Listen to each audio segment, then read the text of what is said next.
Joshua Banks, driver of the number 35 Matco Tool Supra. Banks, he's gonna send it to the inside. They're 3 wide for the race lead. They're gonna. Joshua Banks is gonna win it. Unbelievable.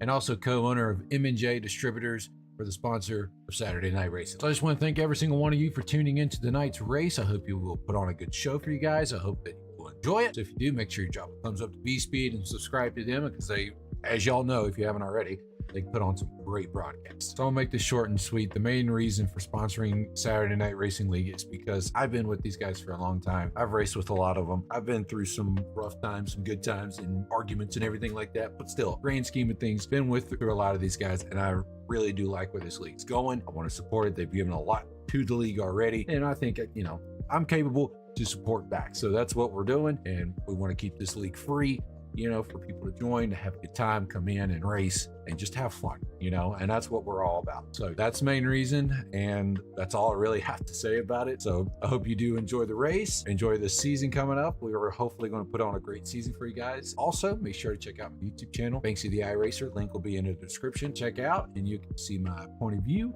see what's happening on my end. If you want to watch it, it's completely fine.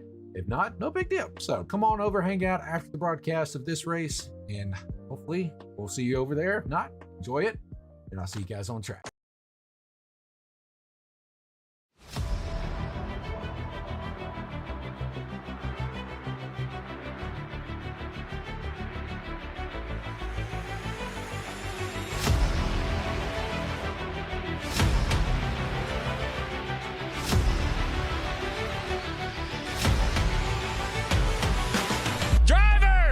Start your engines!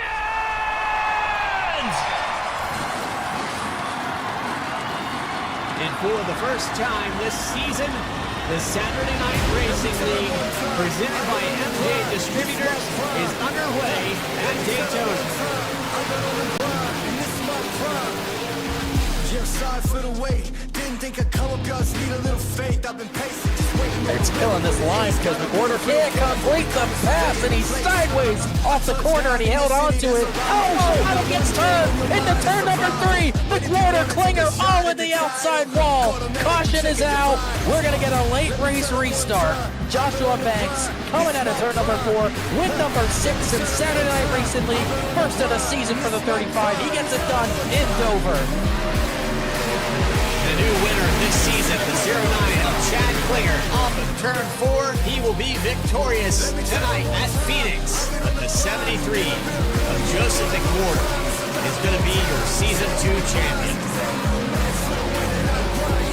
Here he comes off of turns 3 and 4. It sounds like he saved enough fuel.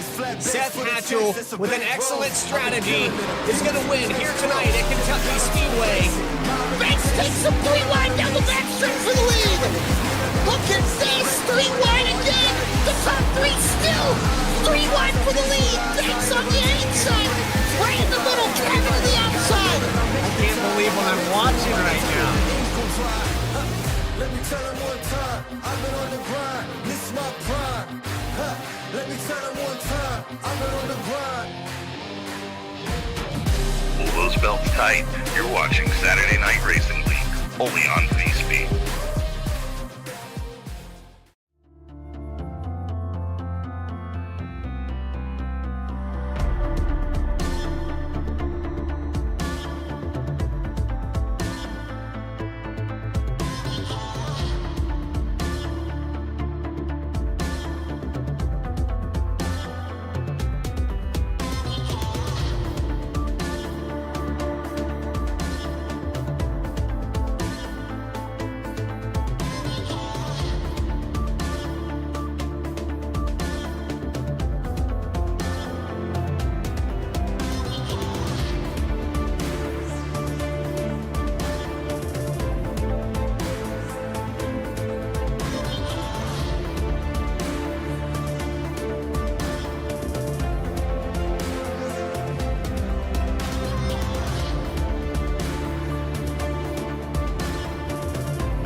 Drivers, start your printers.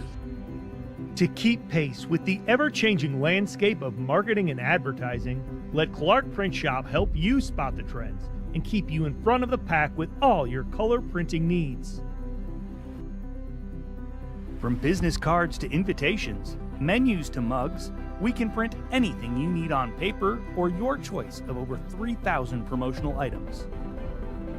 Visit www.clarkprintshop.com to browse our online catalog and place your order today, or call us at 276-889-3426. For a limited time, use the code iRacing for 23% off your first purchase. The staff at Clark Print Shop looks forward to handling all your color printing needs. In the heartland of our country, something magical is happening. At Walkin' and Rollin' Costumes, we know the power of community, of hands coming together to create wonders. These costumes are symbols of love, compassion, and inclusion. Your hands can craft dreams. Join us at Walkin' and Rollin' Costumes build events and be a part of something extraordinary.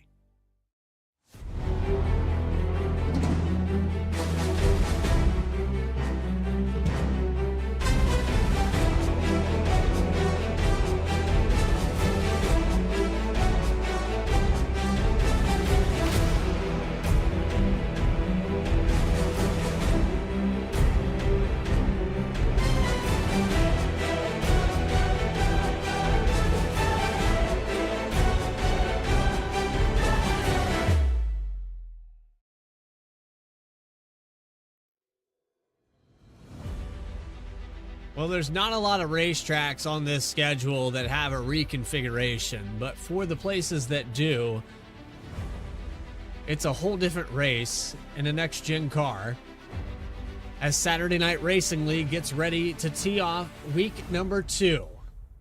Live on VSPEED and presented by M&J Distributors, it's the Saturday Night Racing League Cup Series live on VSPEED.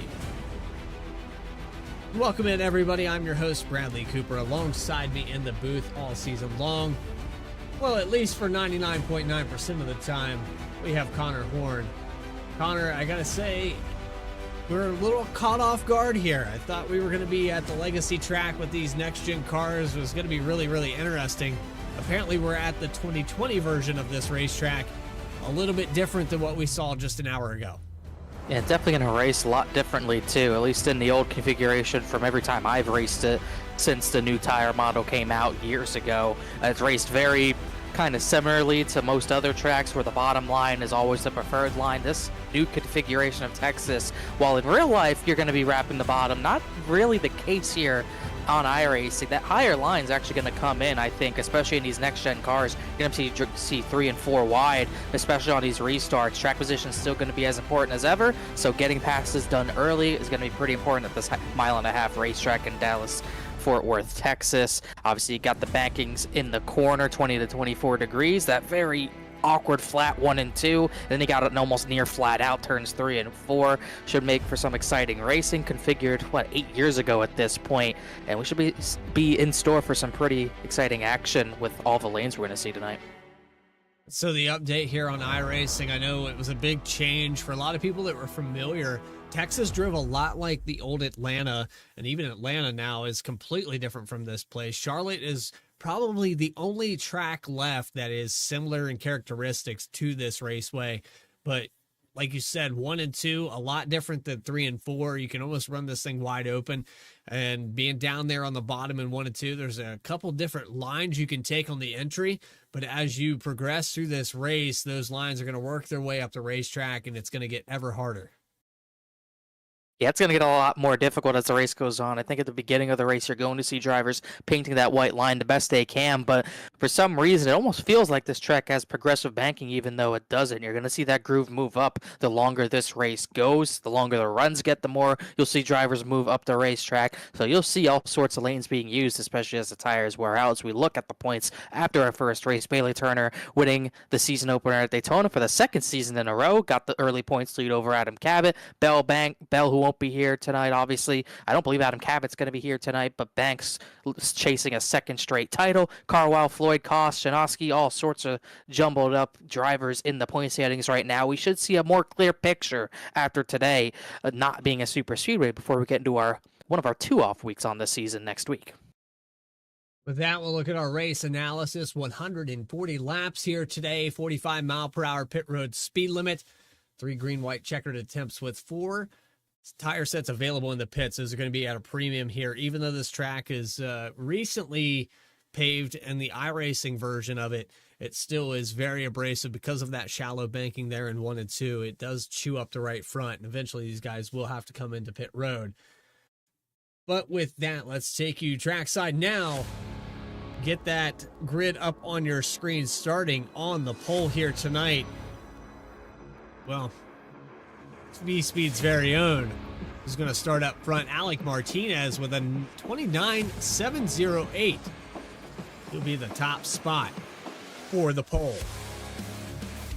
Next to him, Philip Brewer in the 45. Then row number 2 goes Ben Bafford and Ryan Carwile. So you got a lot of 40s up there, almost all the digits for the 40s up there.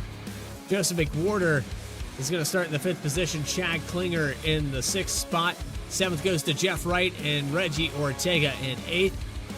Then it's Andrew Talgenhoff and Nick Hapiak in 10th position. And just outside the top 10, he's only a 10th off the pole, but Dakota Floyd will start in the 11th position alongside Oscar Jensen in the number 97 in the 12th position. 13th, the 6 of Josh Adams, not a name I really remember seeing last week either. He'll start 13th. Ray Massey, a staple of the series, will start in the 14th position, his Mustang. 15th position, this reigning series champion Joshua Banks will start 15th alongside Bailey Turner, last week's winner at Daytona, who will start in the 16th position. Adams and Massey on the row ahead of them. And then just behind Banks and Turner, Tyler Dohar is starting in the 17th position in the number 77 EPI Camaro. Jared Shepard starting 18th in the Roush Yates Ford Mustang. And then rounding out the top 20, Bryce Shoemaker in 54 and James Lehman in 20th position. 21st goes to Mike Sturgill, AJ Stravado in 22nd position. 23rd goes to Joseph Sullivan, Clark Grenekin in 24th. 25th goes to Casey Lakatos, Kenny Kibbe in 26th.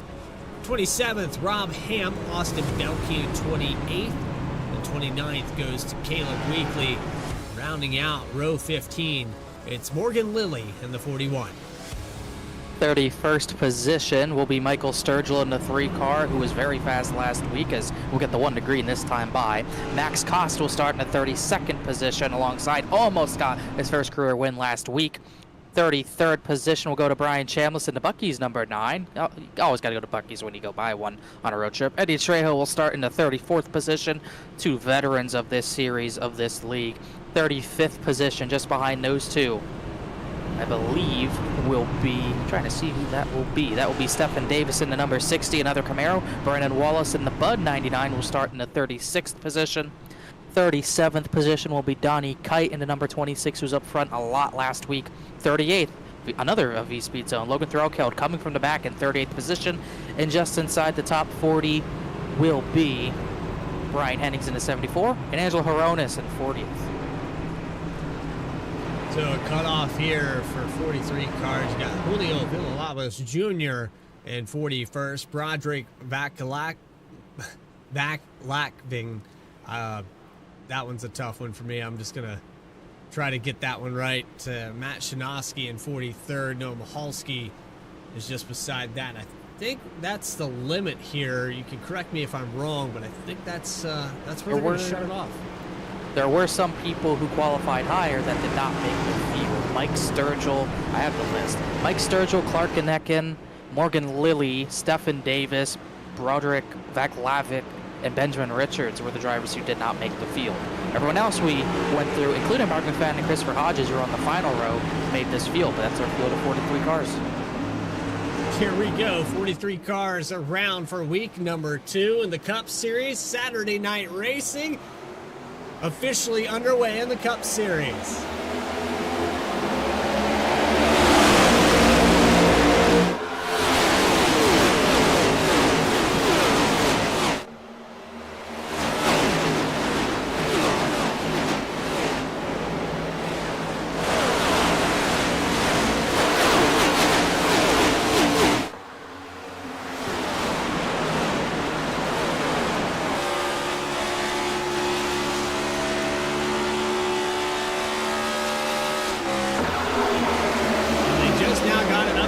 gear. These things are running pretty much wide open for that first lap. Philip Brewer is going to lead lap number 1. Ryan Carlisle up 2 positions already. A lot of pack racing, kind of similar to what we saw at Daytona. It's going to spread out after about 10 laps. But do we get to that point where it spreads out before we get a crash is the question. A really weird start, too. Martinez went, but it's almost like Brewer laid back and got going earlier. It let him get clear, and Ryan Carlisle, who started 4th, was able to get the 2nd, while Martinez and Baffert had to lay back a little bit. Now they're 3rd and 4th. You can already see majority of the field single file, but you still got some drivers stuck on the higher line, or maybe not stuck, trying to advance their position on the higher line. Ortega's on the outside of Jeff Wright, who had a bad run at Daytona. Bailey Turner, Oscar Jensen side by side. There's 3 wide action between Kibbe, Dohar, and Sturgill at the back, while top 20 pretty sorted out. It's a mad scramble on the back half of the field. 4-3 wide action. The 3 car goes to the inside of the 1. This is for the 20th position. 77 of Tyler Dohar kind of cuts the nose off there through the quad oval, but the 3 is still going to challenge and get to ground. Just behind that, you've got AJ Stravado and a little tire smoke on it too. Yeah, that was Sturgill got way sideways. That's very rare when you get a Cup car that sideways and don't absolutely bend it. You do not want to wear the right rear out of these things at all, but you don't want to wear the right front out either. It's very easy to do because you got to drive these next-gen cars on the right front more than do on the right rear. It's just the way this car is built, but it's very hard to do that and keep a good balance. That's why you got to have really low rear brake, got to mess with the master cylinders a little bit. You'll see these drivers adjusting their line, their braking point all race long, trying to accommodate the tires best they can. Philip Brewer going to lead another lap, but here comes Ben Baffert now. He's worked his way to 2nd, trying to chase down the 45 in front of him. It's a name we didn't mention at all there at Daytona. Ben Baffert coming here in season number 3. Had a couple run-ins with Adam Cabot there last season. They were both in the hunt for some championships. A lot of back and forth. Ultimately, though, it came down to this guy, the 35. Banks able to get it. Baffert not full-timed. I don't believe he ran last week, but qualified well this week. Same thing for Martinez. Those two in matching Legacy Motor Club paint schemes this week. They're running 2nd and 3rd, and definitely going to be threats for the win. Baffert looking for his 2nd career win in this series. He won a season or 2 ago at North Wilkesboro. Obviously, Adam Martinez, he's only ran 8 races in this series, and he has a win to his name as well, I believe, at Dover. So both of them chasing Philip Brewer for the time being, though, as we're working lap number 7, as things start to cool down maybe just a little bit, but at least about 25th on back, still pretty tight, and there's a number of fast drivers back there. Case Lakatos is up to 25th. AJ Stravado's dropped back a little bit, but Brewer still continues to lead in the Zinn Wintergreen machine. Well, it looks like Brewer got a little bit loose there on the bottom of the entry of 2. And Baffert got right up to the bumper. I don't know if there was maybe air taken off that spoiler, if he's starting to feel the pressure. He may be overdriving this thing a little bit to maintain this lead. Ben Baffert is notorious for letting guys overdrive their stuff. And it's just a matter of time as he dives to the inside in 1 and 2. Battle for the lead. 43 cars on this racetrack, and we're looking at 2 of them. And right there, Brewer, you can tell he's really struggling to keep the power down and also keep it low on the racetrack. You kind of want to exit low just to get a better run, a straighter run off the corner down the back straightaway, but he's not going to be able to compete with Baffert, so Baffert's going to get the lead for the first time tonight. He's going to start lap number 10, get the race lead, our first official lead change of the race since Al Martinez never even led a lap from the pole. So Baffert, Brewer, Martinez, Carlisle, McWhorter a new paint scheme than we're used to this season, or at least for this week. He's into the top 5 as well. As the first battle on track side by side I see is for 18th. Michael Sturgill just got around Kenny Kibbe for that position. Sturgill working his way up 10 positions now for the 3 car. Started back in 31st. I don't know if that is accurate math or not. Yeah, he started 28th, Sturgill, on my count. So either way, he's up 10 positions at least already. And he is charging. And he's one of the few drivers utilizing that higher line early on. You usually want to wait to get that higher line going just for the tires, but he's using it to his advantage. He just got one driver. He's going to go past the series champion to get another. He got Massey and Banks on one straightaway. Oh, Massey just pounded the wall out of 2 behind him.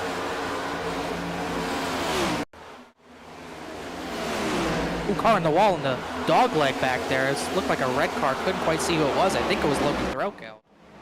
As you could see how hard Massey hit the wall. It looks like Threlkeld, another one who hit the wall, but didn't get that much damage out of it. But already you've seen some drivers test the limits of this racetrack. The track's motto is no limits. Well, there are limits to this track. There are walls, and Threlkeld's the latest driver to find them. Looking there with Rob Hamp there for a moment. We watched the replay of the 23 of Ray Massey. Claims the right side. It doesn't look like it's been too bad. There's still some tire smoke happening here. Looks like Nick Hapiak getting a little bit sideways through the exit of turn 2. He dropped to the inside. Oscar Jensen goes by in the 97 for 14. That wasn't even really corner exit. That was almost the center of 1 and 2 where Hapiak had a big wiggle. It's kind of falling back at the start, 10th to 13th, but still decently fast. But Michael Sturge was just on a tear. He's looking for a top 15 spot already, even further behind Oscar Jensen. Not too much further behind because Jensen's in the 14th position. But for the most part, I would say it's sorted out near the front of the field, but about 8th on back, we got 2x2 action. As you're on board with one of those drivers in that action, Chad Klinger, a little sideways off of turn number 4 to the outside of James Lehman in a 05 USA Camaro. He's going to get that spot as Telgenhoff and Turner go side by side. Those two have been battling for feels like a decade at this point. So we're going to put that 4-wide ticker up on the top of your screen. This racetrack, a little bit easier to do so. A lot of race cars going around. You got kind of 2 packs for me. You've got the top 20 and then the back half of the field. Watching Donnie Kite right now get by the 74 Brian Hennings. Just behind that, it's Bryce Shoemaker in the 54. We'll talk about the competition here in the Cup Series. It's been competitive in the Challenger. We've watched some caution-free races. A little sideways there for the 4-car Hamp. And I don't know how he held on to that one. It's only going to get worse. You're sliding 15 laps into a run.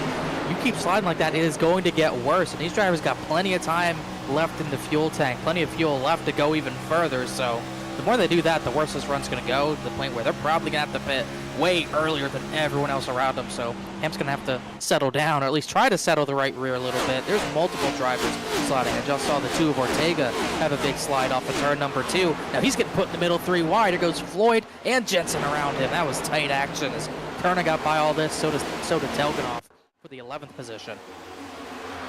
Looking back on the replay, down to the bottom here.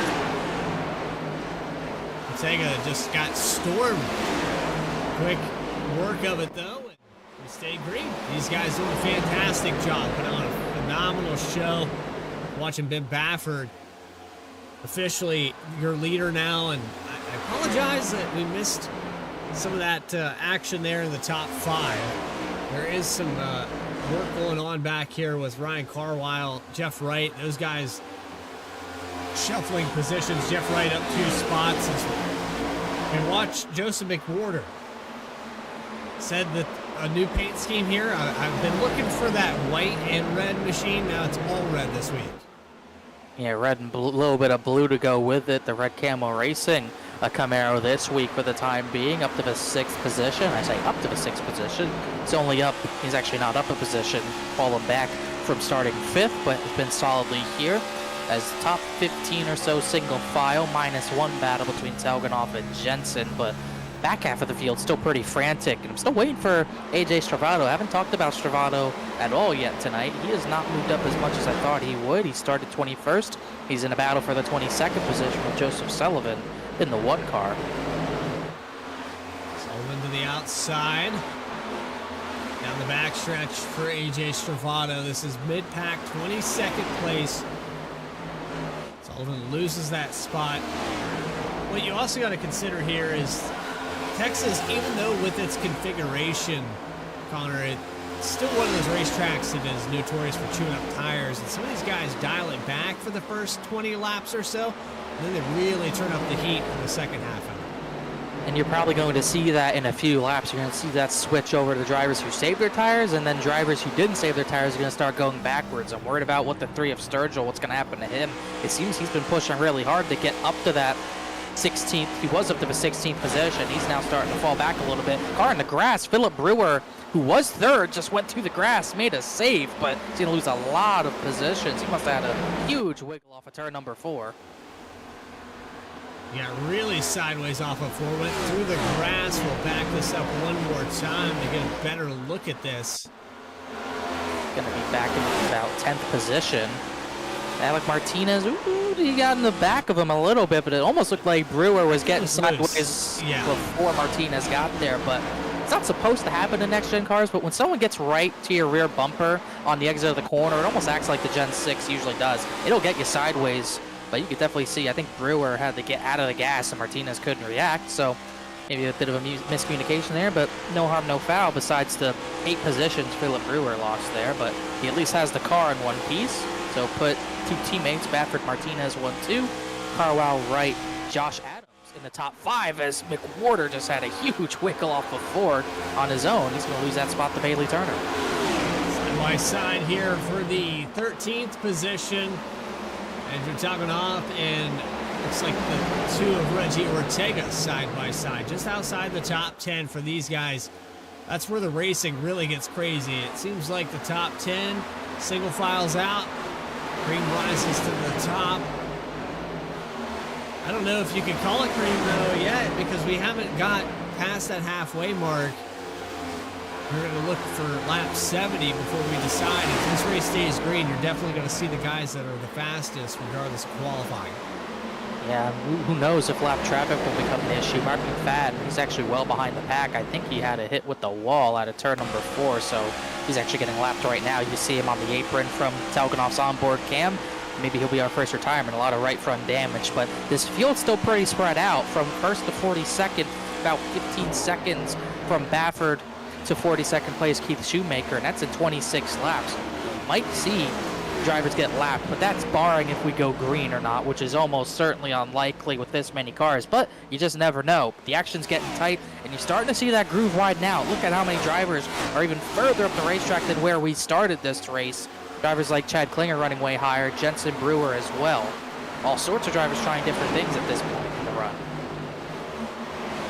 Sideways there from McWhorter, and he got into the, I think that was the 05 of James Lehman. I think him and Dakota Floyd had some contact before that.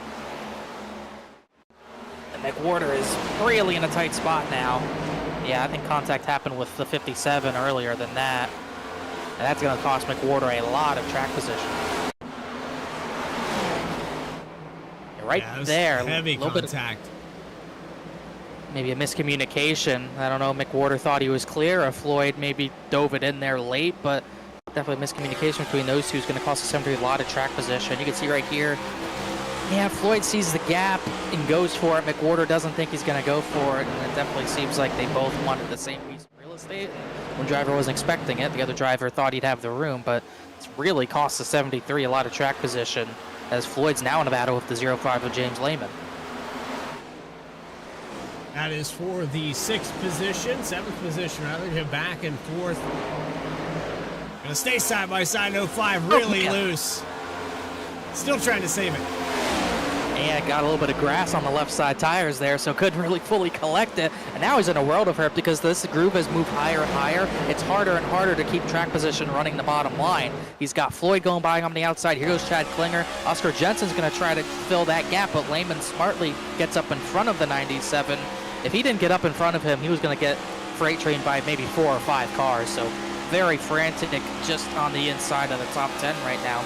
Meanwhile, about the top 6, pretty calm. Oh, someone hit the wall. That's McWhorter. Huge hit that time. That might be enough to take him out. He's going to hit the wall again.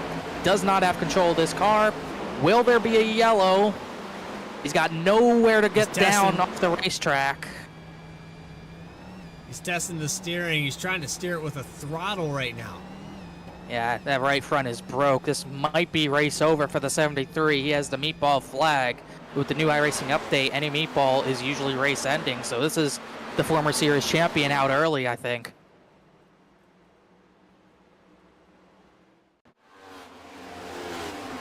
couldn't got tell if he got sideways out of 4. He didn't have any help on that one. Yeah, I think, well, he already had a slide, and then when you slide the tires, you're not going to get control back of it. You're going to be sliding the tires for the next 10 laps after a slide as big as he had. You see, he never had it. Yeah, no contact, and probably the worst angle you could hit here. Hitting in the dog leg just completely destroys the right front, and that is Joseph McWhorter, likely out of this race early on.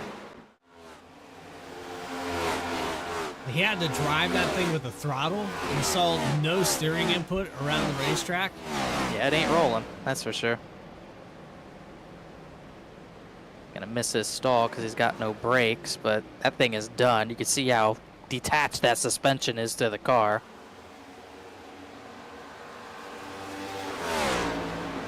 One of the 3 champions here in Saturday Night Racing League. Tough break for him. We'll check in with some of the other champions. The 48 of Jeff Wright currently running in the 6th position, trying to get around to the outside. Bailey Turner, last week's winner at Daytona, just in front of him. Turner's had a good run so far. 24 actually just got by the 48. Turner coming off a pretty good recent week. He won last Saturday at Daytona. He won Tuesday night in a rare start in BTDY at New Hampshire. He's trying to go for 3 wins in 7 days. He's pretty fast so far already. Started in the 16th position. He's another one of those drivers that started a little further back, has worked his way up. Red's going to try to get that spot back, but couldn't quite get to the right recorder panel. And he's kind of followed Josh Adams up through the field. Adams started 13th. He's up to 4th. So that's 2 of the 4 drivers who started outside. 2 of the 4 drivers in the top 10. We've got 4 drivers that are in the top 10 that did not start top 10. That's what I was trying to say. And Adams and Turner, some of the biggest movers in this field right now. I asked you last week if you had ever done a Pepsi challenge before. You were kind of leery on what I was talking about. After I described it, you should definitely go back to the 2000 era of NASCAR and look at the Pepsi 400 at Daytona. There's a lot of lore behind that. Well, when they entered like 20 Coke cars and a Pepsi car still won? Exactly. Yeah. Oh, that's hilarious. I don't remember because I was too Pepsi young, but yeah. Seems like it's like that all the time for Jeff Wright. He usually beats all the other cars, so there's not 20 Coke cars in the race, just the one, I believe. Well, here's the Pepsi challenge right here. Can the 48 get around the 24? It'll be tough to do. That's 24 already got by him. Is it he's really kind of twice pulling as away. good, Connor? Is it really twice as good? Apparently you need to try it first. So I've heard. Looking at the top 10, Dakota Floyd has worked his way up there, but now here comes Joshua Banks to the inside. There's some 3 wide behind him. Outside the top 10 is not calmed down at all. And I was talking about Stravato not being able to move up quite as easily as I thought as he blinks out right there, but he has started the charge a little bit further forward. He's looking for the 17th position on the inside of, that is Nick Hapiak. Big wiggle for Ortega, who's starting to struggle. He's in the grass a little bit. Now he's got to go almost 3 wide. Hapiak's going to get that spot. Stravato got pretty held up there. Kibbe, Sturgill also not too much further up at this point. So you got some other drivers. You got, like what we were talking about, you got some drivers starting to fade with more worn tires, and the guys who saved their stuff, they still got a lot of fuel left, and they've got tire left as well. So if this continues on a green flag run, they're in the best spots. And as I say that, I will take blame for that. The caution is out, and it's Rob Hamp in the 4 car off of turn number 2. I'll take blame for that one, folks. Just as we were getting into driver cameras, we were at lap 40 and I was ready to go. It's going to stay on the lead lap. I think Baffert cuts him a little bit of a break there, but a lot of front end damage to the 4 car. Was running not up at the front, he was running in the 37th position. The VSPEED incident replay, we'll get one of our first caution replay, and yeah, he just lost it, and man, that's a hard hit. Was that Austin. Belkey? Yeah, Belkey almost got into him. That was close for the 89, but Hamp took a huge hit. I gotta go on board here with Belkey, and wiggle there, wiggles again, never catches it. And woo, I think he man. got a piece of it. I don't know if he got damage out of it though. Front end looks clean, but if he did hit him, he dodged a bullet. Single car spin here on lap number 40. Come around with Ben Baffert to lead him into pit road. I would say everyone's going to come down this time. Yeah, you're definitely going to be taking tires. Looking at his fall off from the race lead, his fastest lap was a 29.7. By the end of that run, he was running 31.4. So it's a 1.7 seconds of fall off right there. That is a ton of fall off in about a 38 lap span. And they still could have probably gone at least 10 more laps on fuel if they wanted to. So definitely going to take your first set of the day here. We'll see if he can keep the race lead. So again, Martinez, pole sitter, never led a lap, was not able to catch Baffert. Baffert had about, he had at least a 1.3 second lead there before that yellow came out. In this case, Lakatos comes off pit road first. He'll lead his lap, or at least try to, and then come down to pit lane. Baffert off pit road first. Ryan Carwile gets out second, then Turner, then Martinez, who loses 2 spots. Chad Klinger out 5th. Lakatos will be your leader. I think he missed his pit stall here. He went down the lane. Unfortunately there for the 50 machine, he's going to have to come back down pit road.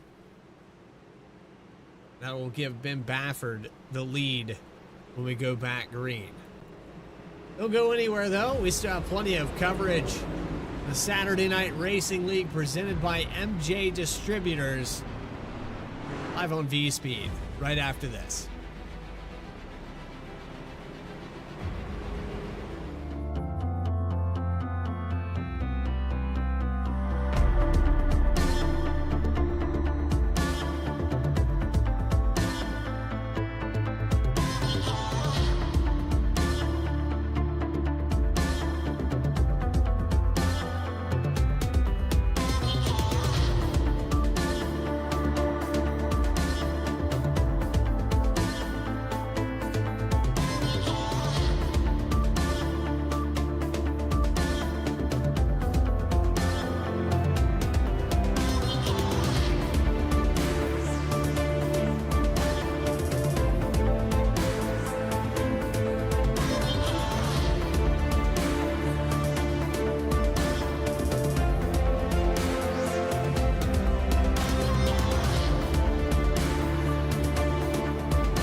Drivers, start your printers.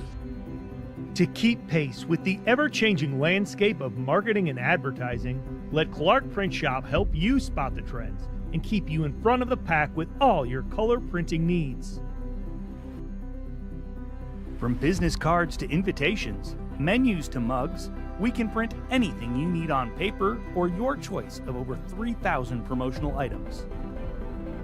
Visit www.clarkprintshop.com to browse our online catalog and place your order today, or call us at 276-889-3426. For a limited time, use the code iRacing for 23% off your first purchase. The staff at Clark Print Shop looks forward to handling all your color printing needs. In the heartland of our country, something magical is happening. At Walkin' and Rollin' Costumes, we know the power of community, of hands coming together to create wonders. These costumes are symbols of love, compassion, and inclusion. Your hands can craft dreams. Join us at Walkin' and Rollin' Costumes build events and be a part of something extraordinary. Back here live at Texas. Back green for the second time on lap 42. Missed a couple laps there on that restart, but Ben Baffert, he's taking over the lead. Looks like he's pulling away a little bit by about half a second. Gotta wonder here, Connor, is he overdriving his stuff as the 45 did to start this race out? We'll just have to wait and see. 43 Martinez got backed by Ryan Carwell for a second, and everyone in the top 10 gets single file, or 11th on back. Still kind of a frantic scramble for position. Dakota Floyd has some right front damage from the contact with the 73. Now he's side by side with the 05 of James Lehman.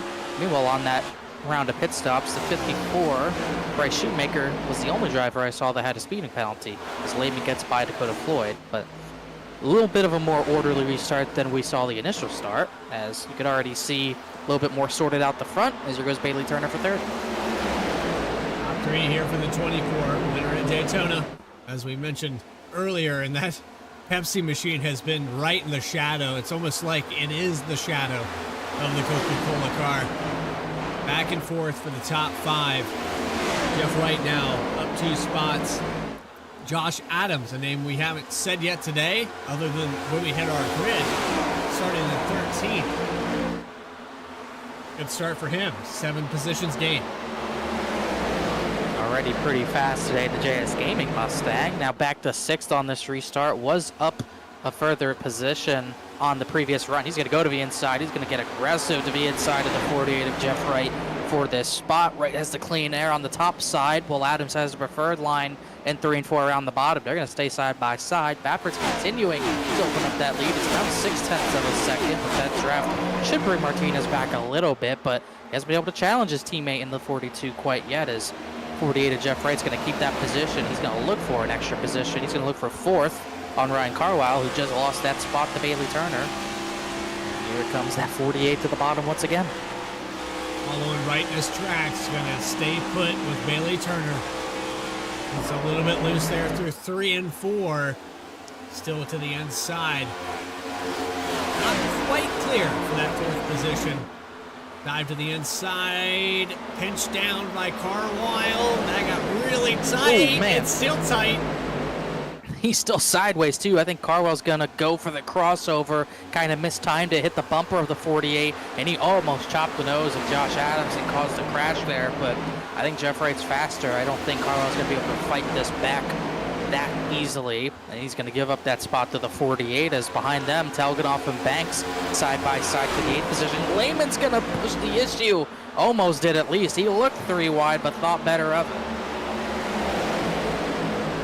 On board with the 05, he's just trying to find a way around these guys. You go early on the run on fresh tires, kind of feel like Superman. You really feel like Superman if the other drivers didn't have fresh tires with him, but he's definitely trying to make them work right now. Carwell had another look to the inside of the 48, but couldn't make it work, as starting to see that battle for 12th will start to stack up. Philip Brewer, who ran top 3 earlier, they're 3 wide for position. Jensen's in the middle, even behind James Lehman, but Brewer's still trying to recover from his slide out of turn number 4, as Lehman has to give way to Telganoff for that 9th spot.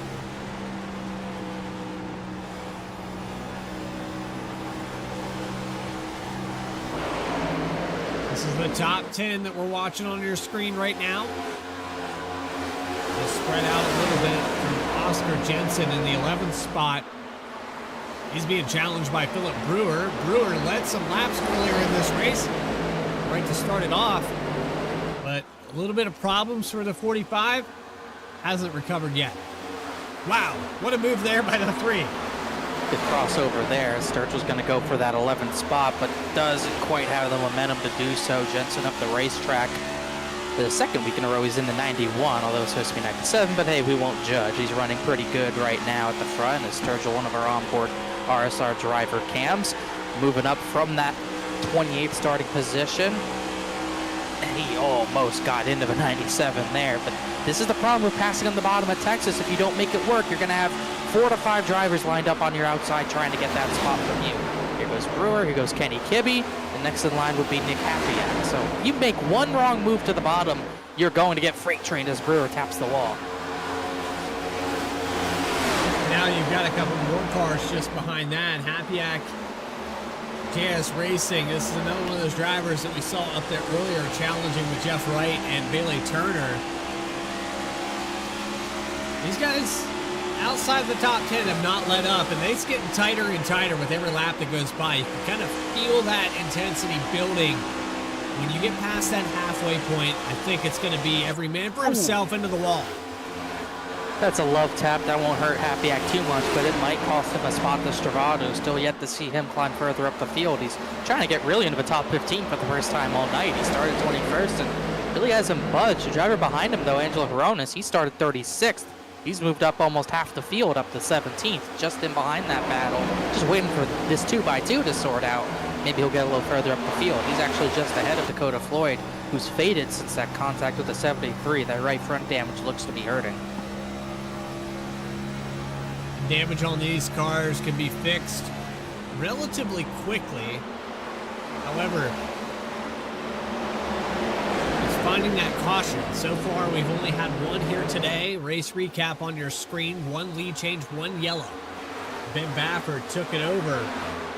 He hasn't looked back since. He's now half a second ahead. Jump up front and look at this. Alec Martinez just behind him. These two cars looking phenomenal. I don't know if this is an unscheduled stop or not, but Baffert continues to lead. Case Lakatos has come to pit lane. We saw him, he did pit after he missed his stall, but he's going to come back in. Maybe he didn't get it fully fueled, and he's definitely going to go a lap down here. Thankfully for him, no one else is a lap down, but definitely going to cost him time he can't afford to give up as we're almost to halfway in this race. And he misses the stall. Whoa, driver in the grass. Reggie Ortega sliding into the grass, and he's going to save it. That was incredibly close to being 10 cars at least. He's going to lose some big track position out of that.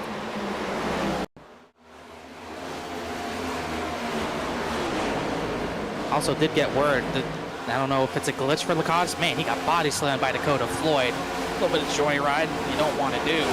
Did get word, it's just not, it might be an iRacing glitch. It's not fueling the 50 car, so he might be in a tough spot for the rest of the race if he just can't fuel this car.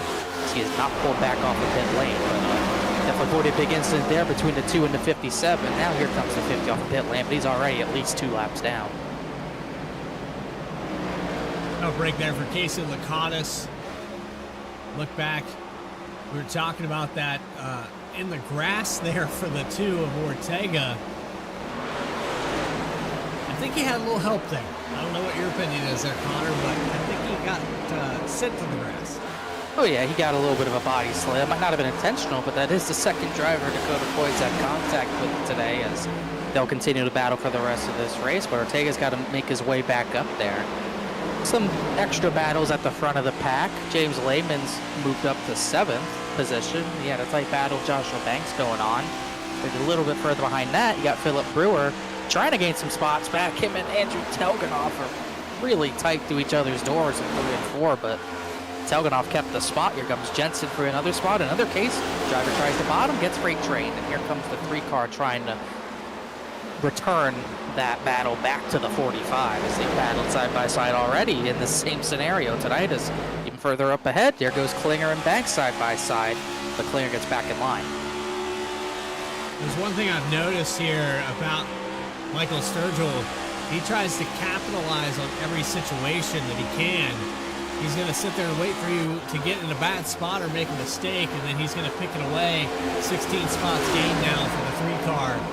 We talk about another driver that's really good at doing that, the 35 of Joshua Banks. He's up 3 spots now. And he's waiting on the 05 of James Lehman to make a mistake. The problem is he made a mistake. He got sideways at it too, and that let Chad Klinger get the spot for that 8th position around the outside. But going back, Sturgill's obviously taking advantage of every mistake he sees. That's what you have to do. If you don't take advantage of that mistake, there's a good chance you don't get that spot. We're not even halfway yet, but if you don't get a position when it's given to you, you're not going to get it back very likely. So you got to be really careful about where you make your moves, as Lehman and Klinger got way sideways off of turn number 2. They both kept it straight, but they're both sliding out of the reaches of Josh Adams into the reaches of Andrew Telganoff. But you got to be able to take advantage of everyone else's mistakes. With how important track position is, you have to be ultra aggressive at all times.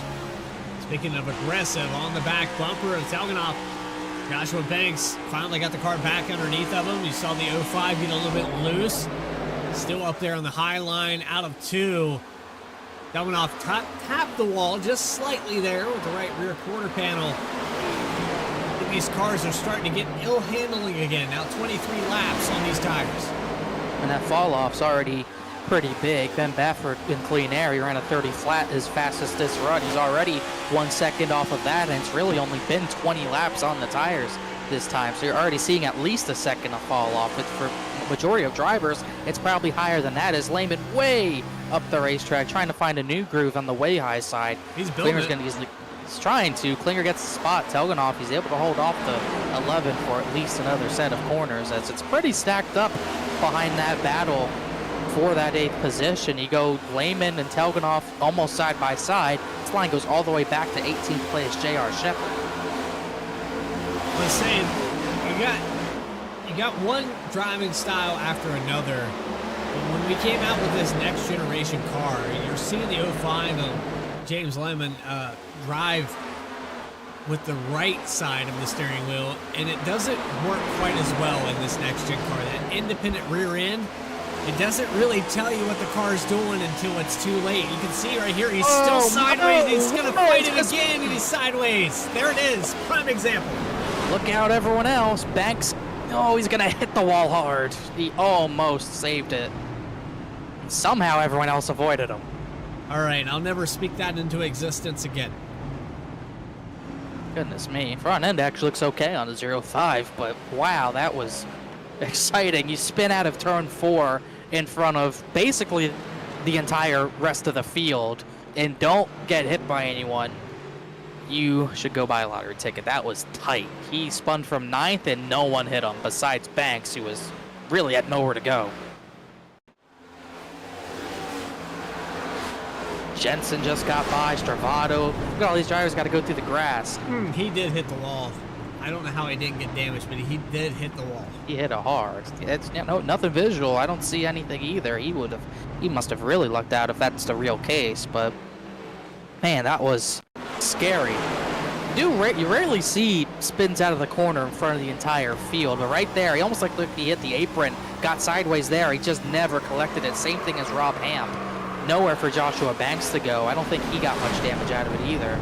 Right here, I thought he was going to keep it out of the wall, but let out of the brake at the wrong time and came back across traffic. But everyone else did a great job avoiding him as we got our second round of pit stops under caution here, as Lehman might have gotten away without damage. I just want to establish that I did not tell that driver to spin out on cue. I didn't tell Rob Ham to spin out either. No, I just want to say that when you mention things here on the broadcast booth, it's been right on cue the last probably 3 or 4 broadcasts that we've done here on VSPEED. I've kind of talked about how the cars handle and what it's maybe easy to do up here in the booth when you see racing every single day. But sometimes you see that outside line there in 1 and 2, Connor, how he was driving up higher than everyone else, driving to the right-hand side of the steering wheel to try to keep that car straight. That might have worked in a B-class car. It probably would work in a next gen or in a Gen 4, but it does not work here in the Generation 7 stock car. I think it can work, but the track just isn't there quite yet. And obviously, it doesn't matter if it's a better line up high or not. You're going to see...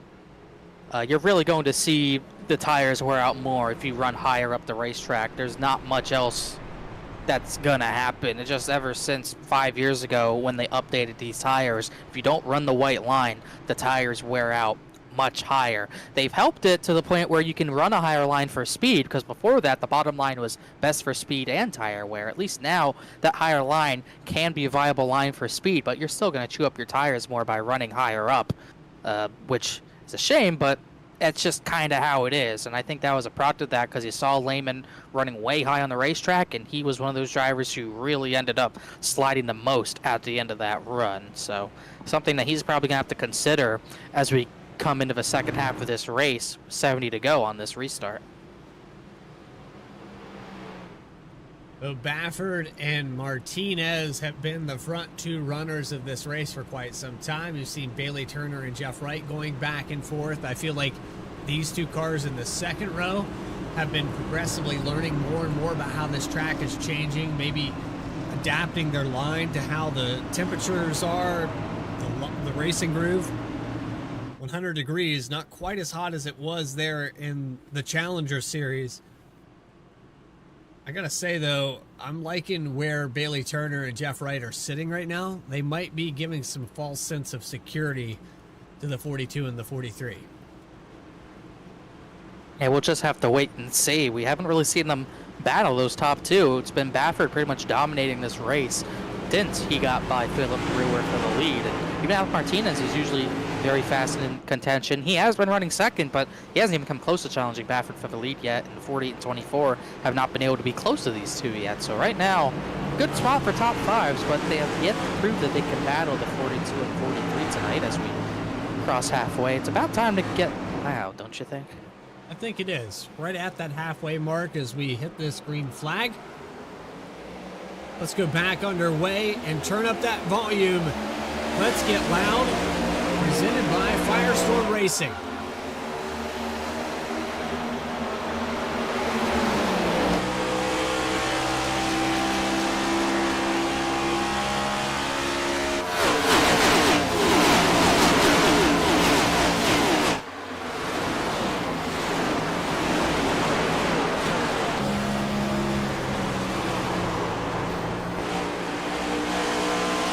Just like that, a caution comes out. That was the 45 going around. Philip Brewer. Problems here. It looks like Caleb Weekly had to come to a complete stop to avoid that. The 06 also involved. Nick Hapiak, lap 72, has not been kind. Rob Denton, Christopher Hodges. That started with Brewer and Sturgill. That's going to be race over for the 05 of Hapiak, no doubt, or 06 of Hapiak. But that was one of the big ones we fear when the next gens are so packed up. We saw them a mad scramble out of turn number 2, and right here, Brewer thinks he's clear, but it's only for a split second. He tries to force the issue, but Sturgill's there, and there's nowhere to go. 97 gets caught up, and after that, when there's a wreck in the middle of the corner, it's hard to avoid, because it's going to come into the line of view for all the drivers eventually. But that was tight. I don't know if there was anything Sturgill could really do to avoid that. Yet another incident involved in today. Chambliss got a big chunk of it as well. Go on board with the 13. He has to come to a complete stop here.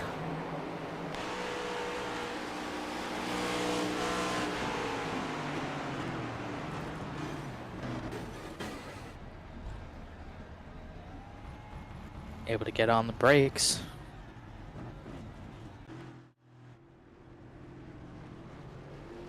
So a little bit of craziness. It's starting to develop here. You went caution free in the Challenger Series. You got, I believe it's 3 cautions. Yes, 3 cautions here tonight in the Cup Series. However, it's not the same configuration. It's not the same car. It's a little bit more difficult. There's a few more cars on this racetrack. And you've got some guys that were up towards the front to start this race, or maybe were in the Challenger Series and had a frustrating event trying to work their way up here and have a better day. Yeah, right now, there's not too many of the guys who are up the front in the Challenger Series at the front now. Brewer was maybe one of the furthest up drivers. He's now in an incident. Rob Hamp finished 7th. He's now multiple laps down. Bryce Shoemaker had the speeding penalty that sent him to the rear. He's only up to 25th. He had finished 8th in the race earlier. Shinosky, who was high up in the points, not sure if he's here in this race. I don't believe, yes he is. He's in the 31, but we haven't really talked about him a lot tonight. He's running 27th, so a lot of drivers in the Challenger Series, at least the guys who ran up at the front at the old version of Texas, the majority of them are not able to get to the front at this new version of Texas, a lot of them having some struggles. On 100 laps there, might be trying to run that old line. Doesn't work here. 1 and 2 just being completely different. And then on top of that, this car a little bit more aero grip compared to that B-class car. It makes you pay for driving the wrong line very quickly. Side by side with Ben Baffert, Jeff Wright, Alec Martinez back to 4th now. Actually back to 3rd for 42 is going to elect to restart on the inside. Yeah, Just about 2/3 of the way through this race. Yeah, previous restart had Martinez restart on the bottom, but that let Jeff Wright get to the outside of Martinez and get second. So now he's gonna have to time it with his teammate, both of them on the bottom line, maybe try to get Martinez that second spot back, because you don't want to have a battle with Jeff Wright on your hands. He's hard to deny when he's in a battle for a victory. When you tell him there's a chance, kind of like a transformer, out of nowhere for the 48 car, but here goes Ben Baffert, green flag, another restart. Martinez makes quick work on the inside. What a restart there on the countdown. That's exactly what they did. They counted it down, or at least Baffert did for Martinez, and they got that second spot back for the 43. Jeff Wright's going to challenge back. He got a big run off of turn number 2. They'll go to the bottom, into 3 and 4. This is probably where Jeff Wright wants to be. But a pinch down here for Martinez. He's going to try to keep him at bay, and it worked just enough here on the exit. You get someone pinching you in the middle of 3 and 4, there's not much you can do. Here goes Bailey Turner for the 3rd position. When you get pinched down, it's usually a single file, full throttle corner, especially on new tires. But you get pinched down, you get air taken off, it makes your car way tighter, and you have to lift out of it or cause a crash. And 48 was left with really no choice there, as now he might fall back on the outside of row number 2. But Turner, he's going to do the same thing what Martinez did to him, just pinch him on the high side. But Bailey Turner had a pretty good run out of turn number 4 that they almost made contact that time. Meanwhile, Ben Baffert is looking in his mirror, loving what he sees. These guys getting side by side in the 3rd position is exactly what the doctor ordered. He has Alec Martinez to play defense if these guys decide to settle it out. Martinez drops down to break the draft for a moment. Top 5, not much different than it was earlier. Ryan Carlisle just at the tail end of this. Then you have Josh Adams. Another time we'll mention this name today. Consistently in the top 6. He's ran right about this spot since the beginning of the probably 10-15 laps in. Yeah, he got up to this position from starting 13th. Is, like you said, pretty much hovered here ever since. As Carlisle thought he might look 3 wide, he might even look middle, but he's gonna have to lift out of it. That'll give Josh Adams a chance to get his right rear quarter panel, which he does 2x2 at 170 miles an hour through the center of the corner, but couldn't quite hold it there. There's a bump on the second lane of turns 3 and 4 that if you are not prepared for it, you're gonna have to lift out of it, and that looked like that was the case there. He's got to fall back in between Carwell and Telganoff. Adams 6th, Telganoff 7th, Joshua Banks up to 8th. Adi Shavado's finally cracked the top 10. He's in 9th. And then it's side by side for 10th between Klinger and Kenny Kibbe. The Kibbe fast at the end of last season. Didn't really talk about him much at Daytona, but he's gotten his way up through the field from 24th or 26th up to the top 10. Just got that position from Chad Klinger for that 10th position. So here on the inside, outside, I don't know if there's any particular line that you want on this racetrack. It kind of changes. It's ever changing, and maybe the mistakes that are made on that apron. We've seen quite a few drivers here tonight, Connor, that are running the preferred line that just make a simple mistake and ends up throwing this car all out of whack. I think mostly you just want to try to keep the car underneath you. That's the main focus the whole time, is not to push it beyond its boundaries. Oh, Adams and Carlisle almost hit for that 5th position, but it's pretty easy to hit the apron on the short run, especially as Wright and Turner will go side by side, door to door for 3rd. But at least on short runs, when you're running the white line for speed, it's pretty easy to hit the apron because you have to wrap the bottom as tightly as you can, but it's not a fully even white line. If you are not careful, you're going to hit that white line, hit the apron, lose a ton of momentum, and it especially hurts you in turns 3 and 4 where you're pretty much full throttle. So any little lift out of 4 is going to really hurt your exit. So you really got to be careful not to do that. You got to be on top of your game. 1 and 2 you can get away with it a little bit because there is a lot of off throttle time there. As these two, a lot more off throttle time from being side by side. They're letting those top 2 get away doing so. They were over a 10th slower than Martinez. Ben Baffert was about 0.3 of a second faster than both of them last time by. They're still going to battle for this 3rd spot. Side by side again. This next generation car, not as renowned. We watched last season in the Cup Series on the Generation 4 stock car. I think Chicagoland comes to mind, where they went 3 wide for the lead for about 7 laps. This car, it kind of settles the battles quicker because of the fact that you're more aero dependent. When you have a car to your left or right side, we've seen a lot of super speedways, it changes the way the air hits these cars, and it kind of gets ill handling in certain circumstances.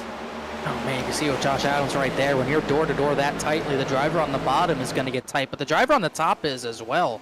It affects both cars, not just the one on the inside. Where in the Gen 6 car, if you were on the door of the driver to your inside, you would suck them around, get them sideways, and it might end up causing a wreck with both of you. But now it's not the case. It does the exact opposite. It gets both drivers tight, and before you know it, you'll be into the wall. I mean, you'll be straight and maybe not spinning, but you'll both be into each other and hitting the wall. We've seen it tons of times with side-by-side battles in this next-gen car.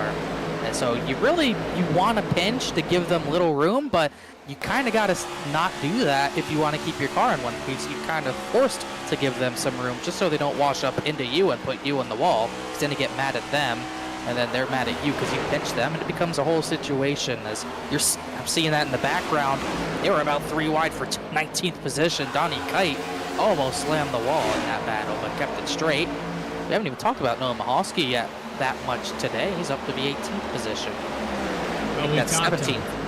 Talked a lot about him. I don't know, Connor, if you were able to catch that Challenger Series race, but the asterisk that's going to go in the books here, Noah Mahalski yet to win in Saturday Night Racing in both its series. Tonight at Legacy, Texas, that was going to be the one. Either way, it wasn't quite the case. Led 64 laps out of the race early, though. Only finished in 29th out of 31 cars. Not much you could do about it, but make it a better run in this series tonight, in the Big Boy Series, as at least I would call it. And he's done a good job climbing through the field late, as starting to see the top 3 spread out. Baffert, Martinez, and Bailey Turner are clear.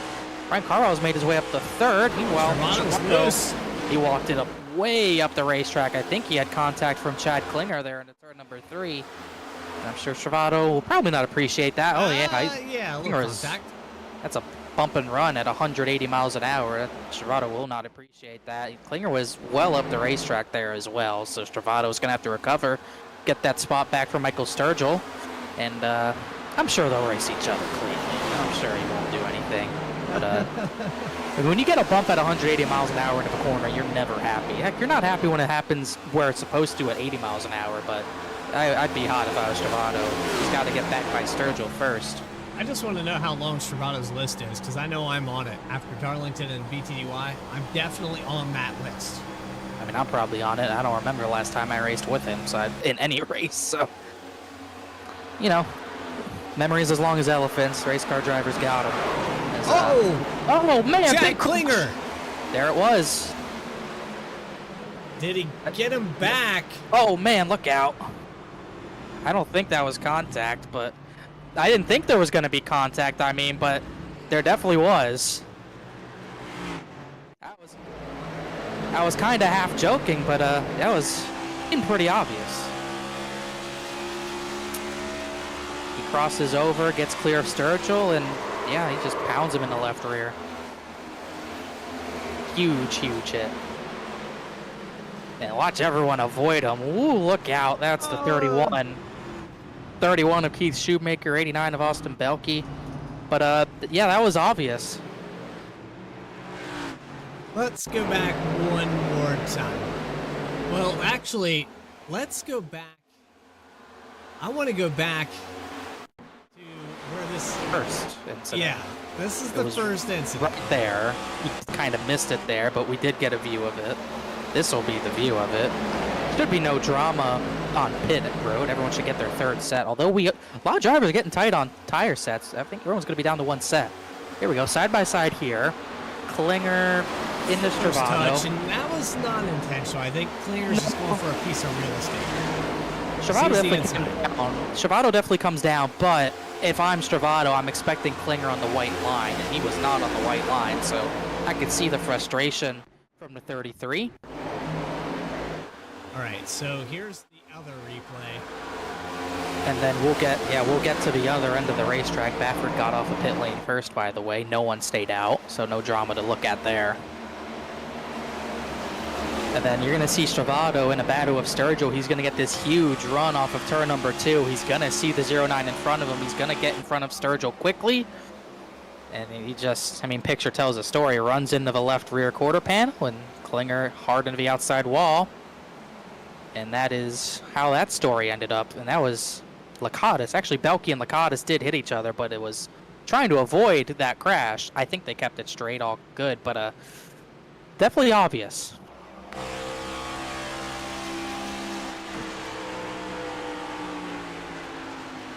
Let's see, watch this. Oh man, Keith Shoemaker. That's as close. Shoemaker might have gotten saved by Chambliss there. They might have saved each other. Yeah. It was like parting the sea, and you couldn't do anything about that. That's just the victim of circumstance in those scenarios. Sometimes things happen so fast. But I wonder what the fireworks are like, maybe in some of these Discord channels. Yeah, I don't know. That'll definitely... That's probably not going to go over well, is what I'm going to say. So I think Klinger is a series admin, I believe. Yes. So, but I think, this is not the first. This is not the first run-in those two have had, even in this series. So, well, I will say that Klinger was over after time, and I think that was a point where AJ Stravato was just simply done. I will say that Chad Klinger does go back. He does give it, when he's directly involved, he does give it about 12 to 24 hours before he reviews it. So, well, the first thing I heard, because I'm in the session, the first thing I heard from him was, all right, AJ, how do you want your penalty? So, I think he's going to try to hold back for those 12 to 24 hours, but yeah, I can't imagine that's going to be a light penalty. I don't think the 33 will care that much, as he is now at the rear of the field, but I think he got some vindication. Either way, we're going to go green. Baffert still leads, Martinez second. Keep in mind, these drivers just under 50 laps to go. We're down, pretty much everyone's down to one tire set. Well, let's go back, green flag racing. We have just over 40 laps to go. And Baffert, Alec Martinez have been up in the top 2 spots, but here comes Bailey Turner on this restart to try to challenge. Martinez wiggled a little bit. He lost the rear end, but he's going to stay on the right rear of the 24 Bailey Turner. Turner's trying to get away from that side draft, trying to keep them dead even in the 3, but this is going to be where it's really tough to stay with Martinez. Getting pinched down in the middle of 3 and 4, but he's been much better out of 4 than anyone else the 24 has been. Now he's got the run. Jeff Wright might try to push him by Martinez. They've been trying to work together. I think at a certain point they're going to work together. 24 does get clear. That's what he needed. And now it's on Jeff Wright. He's pretty much got to make this pass without any sort of help. Martinez is going to try to do something, but he does not have the run. It doesn't really matter if Martinez just stays 3rd or 4th. Baffert can pick whichever line he's in, and they can end up working together. Oh, car in the wall. It's Joshua Banks at a turn number 4. He didn't hit it hard, but he's going to lose a lot of time. So a little minor mistake here for the 35. Looking a little bit frustrated, but he is in a heavy pack of cars. He's back at 22nd position that he's struggling to get around some of these guys. Yeah, he couldn't even see what happened. It looked like there was a lot of cars there, maybe 3 wide, got shoved out, but either way, I don't think he's got much damage, but this is a bad time. There's no good time to lose track position, but 45 laps to go. He's got really no time to make that up without strategy. See if we can get a look at it here. There's already damage on the left-hand side of this car, and I don't know exactly if this is where it happens. It does run really high up through 3 and 4. I would say this is probably the moment. Yeah. He's just trying to make a groove up there that's not worked in. Got sideways over the bumps that are up there and just couldn't collect it before he hit the wall. You got to have a lot of people run that line before it gets worked in, and no one's really even tried that before that, so not surprised he got that sideways, but at least he kept the car mostly clean, but he's got a lot of work to do in a little amount of time. So Baffert still leads, Turner still second, Martinez is held on the 3rd. It's actually side-by-side for 4th, Jeff Wright and Josh Adams. Jeff Wright not able to get around the 43 of Martinez, and now Josh Adams looking at his first time in the top 5. He was running 6 for quite some time, and Andrew Talmanoff is also on point. I know last week at Daytona, this guy probably a little upset. He was leading the race up in the top 5 and got dumped. Got taken out. I think he got taken out rather early as well. He didn't even make it 15 laps in that race. Actually ended with negative points. But, oh, he's got a car in the grass. I think it's Brandon Wallace, but he'll keep it straight and lose some track position. But, yeah, the 11 did not last very long. He was at the front for the few laps he was racing, but definitely trying to get some redemption here. And he's ran good tonight. He's ran top 10 almost the entire race. Similar to what Josh Adams has been doing. He's pretty much been sitting in the top 10 this entire night. Quite a few names up here in the top 10 that have been up here all night. A little bit sideways there in the background. Tell you, Reggie Ortega has been driving the wheels off this thing to get back in that top 10. Been the action driver tonight, that's for sure. He's had to go from, he got to the front, now he had to get to the back. Oh man, car in the wall, crash. 91. The Banks is in that one, so is Villalobos. Eddie Trejo, Stravato, Joseph Sullivan involved. Caleb Weekly too. Mistakes put you in bad spots, and that was a point where Banks would not have been in that likely without that. He's got big front end damage. Another caution, 40 to go. It's the 97 here. I think he's done. Oscar Jensen. I think the one car is done. 97's going to be done with big damage. Didn't see what happened, but I saw one of these drivers out of turn number 4 crashed. I was going to note the driver behind James Lehman who hit the wall. That was a 74 Brian Hennings. He hits the wall, but it has nothing to do with the crash. It has to do with the 97. And, oh yeah, oh man, they just came together. Nowhere for Banks to go, nowhere for the one to go right there. And then Stravato, wow, how did Stravato get through that? But some big hits there. It's gonna be tough for everyone else. That no one can hit here. Stravato got through this. I don't know if he got hit here. That was incredibly tight. Watch that. Look out. Look out. I think he did. Wow, that was tight. He spins, but no damage. Wow. That was pretty impressive just to get through there without any damage. Fortunately, a lot of drivers not as lucky. 97's going to have a meatball. He's going to be out of this race. So is Joseph Sullivan. Some pretty big hits there. Oscar Jensen, he had a good run going tonight, too. So off of pit road, we're probably burning the last set of tires for some of these guys. So this is kind of a dice roll for Jeff Wright and a few others back here. Brian Chambliss, they came down pit road. I think they're taking their last set. I don't think, yeah, Jeff Wright coming down. It's honestly a little bit shocking to me that he'd take this set at this point. So it looks like he was definitely the furthest driver up to take his final set. Brian Chambliss came down.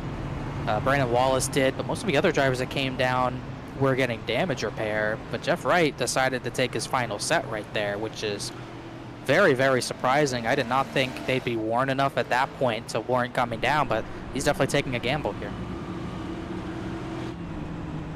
Well, we're going to take that quick break here on VSPEED. I know we're going to hit the 1 to go signal here very, very soon. But you are watching the Saturday Night Racing League presented by M&J Distributors. More coverage will continue these last 35 laps right after this.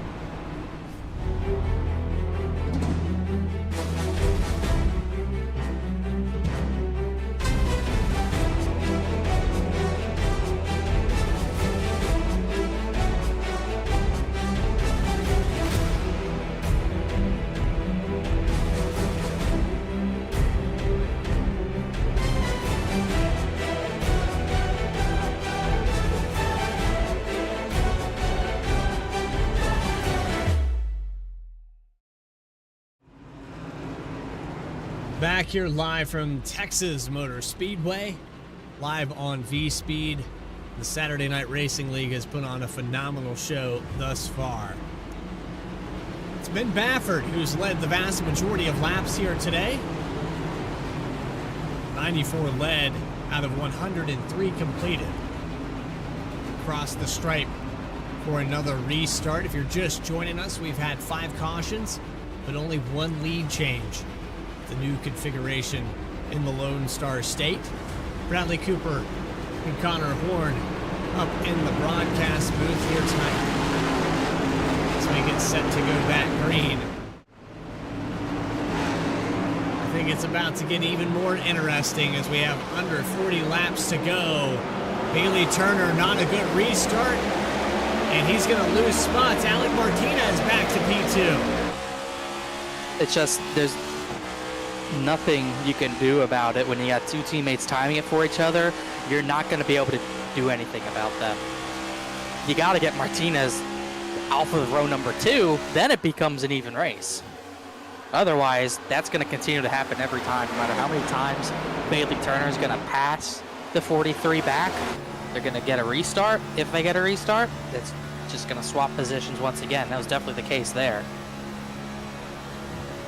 But for Martinez, he's been playing more defense than anything. He's kind of been the guy fighting back here while Ben Baffert leads these laps. Baffert hasn't been contested at all. And look right here with a block down the backstretch. Car to the inside. I think it's Donnie Knight. Or Kite. Big save there. Keeps the car in one piece. Going to lose a bunch of track position. Jeff Wright's going to get back by, trying to work those new tires to his advantage late in this one.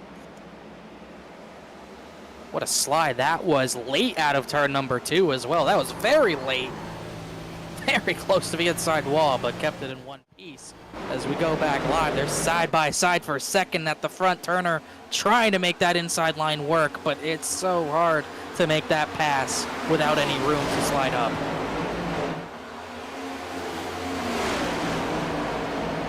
It's that pinch down.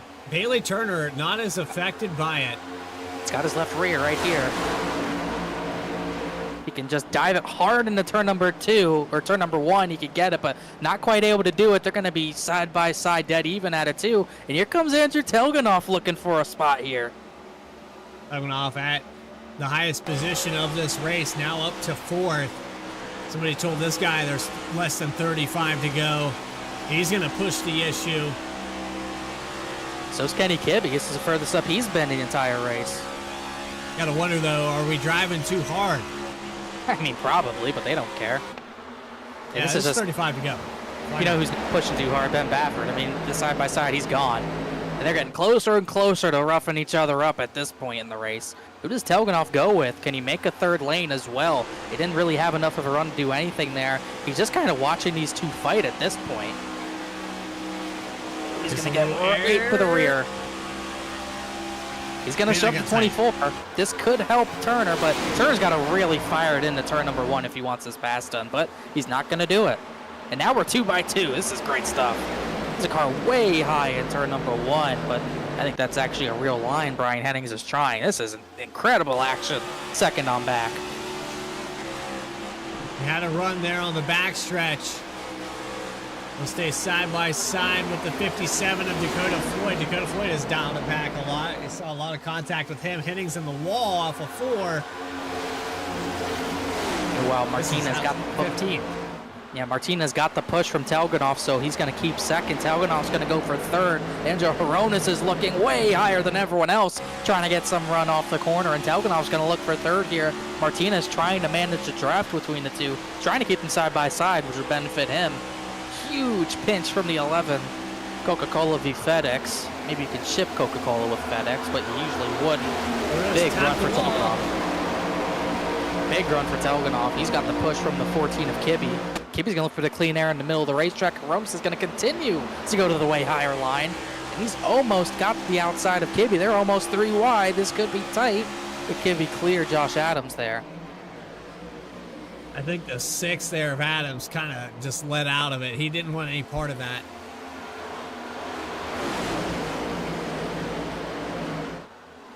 Meanwhile, Ben Baffert just cruising. Martinez is cruising now too, fully clear of that battle for 3rd, which is still 2 by 2. As this happens, though, Connor, you got to see The top two are progressively Bonus pulling wiggles. away. I mean, at That's this tight point, again. I think if it goes green at this point, I don't think anyone third on back's catching those two. They've been class of the field. This battle for third could get dicey at any moment. I think Turner's finally going to have the spot. He's just going to force Telgenov out, but Telgenov's going to have a run back. To the high line, Telgenov fit in the hole between the 14 and the 24. There was just enough room for him to be there.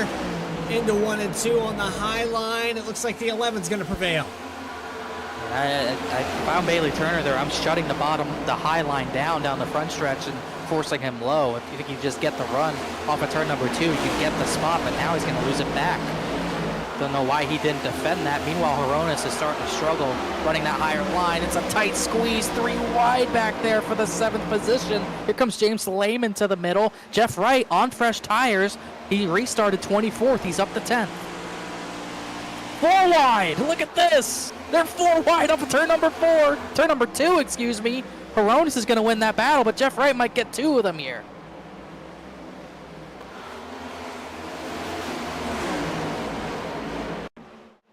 I can't say I've ever seen 4 wide here. Track's wide enough for it for sure. Well, there you go.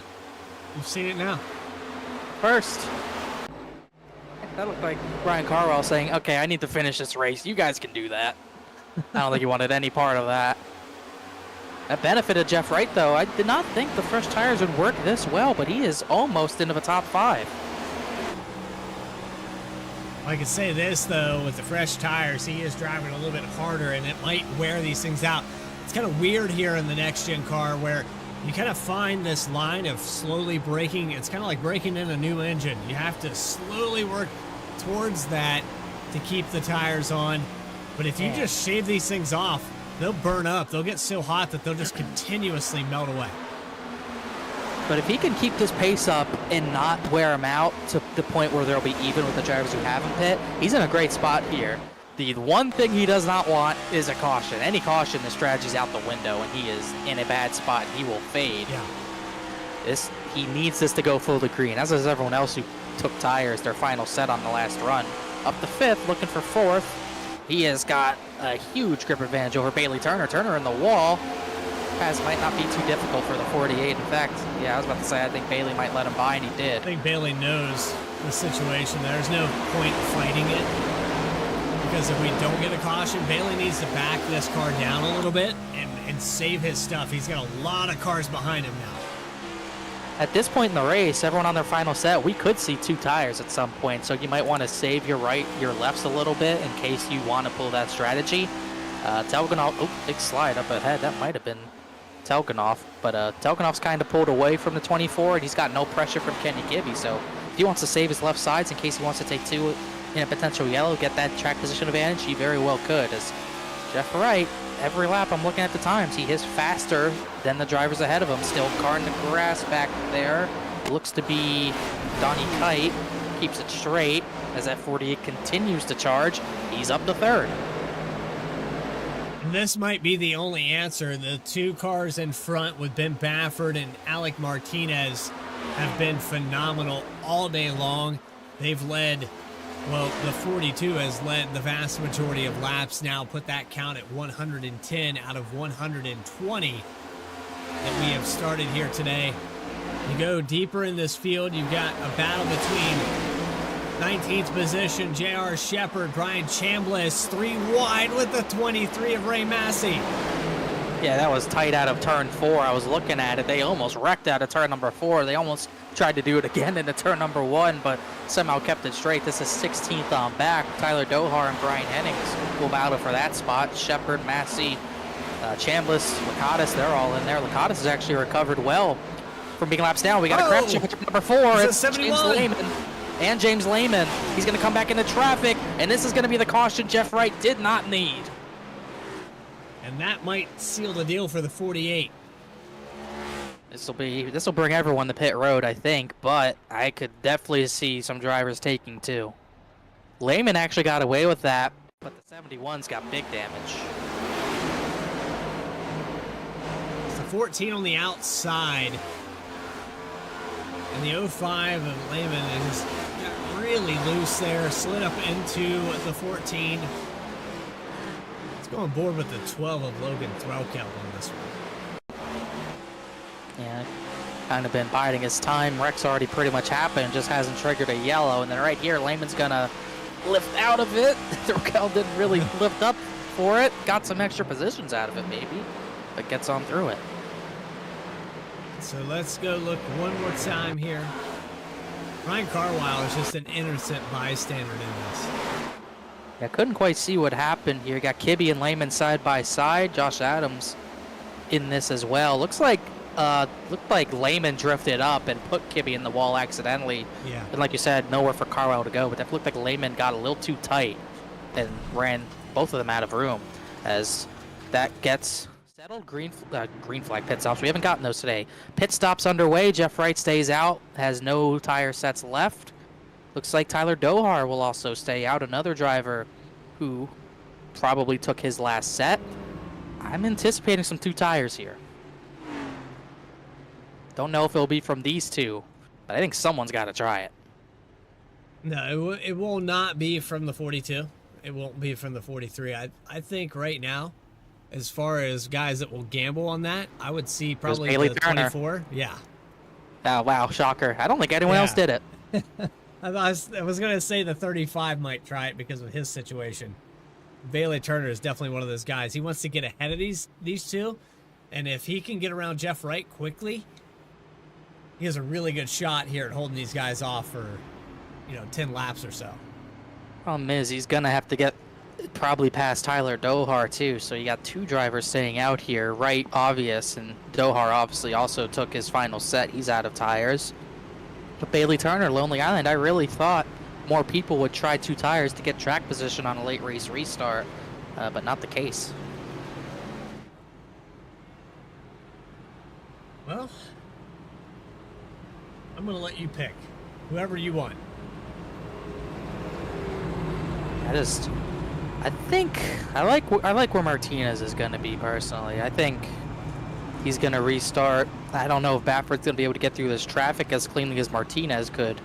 I don't think no tires is going to work for the race win. And I don't know if 2 tires is going to be able to hold off everyone else who's on 4 tires. Had there been even 5 other people who took 2 tires, I would like where Bailey Turner is. But I'm going to go with the 43. I think he's going to get this one done. Restarting 16 laps to go.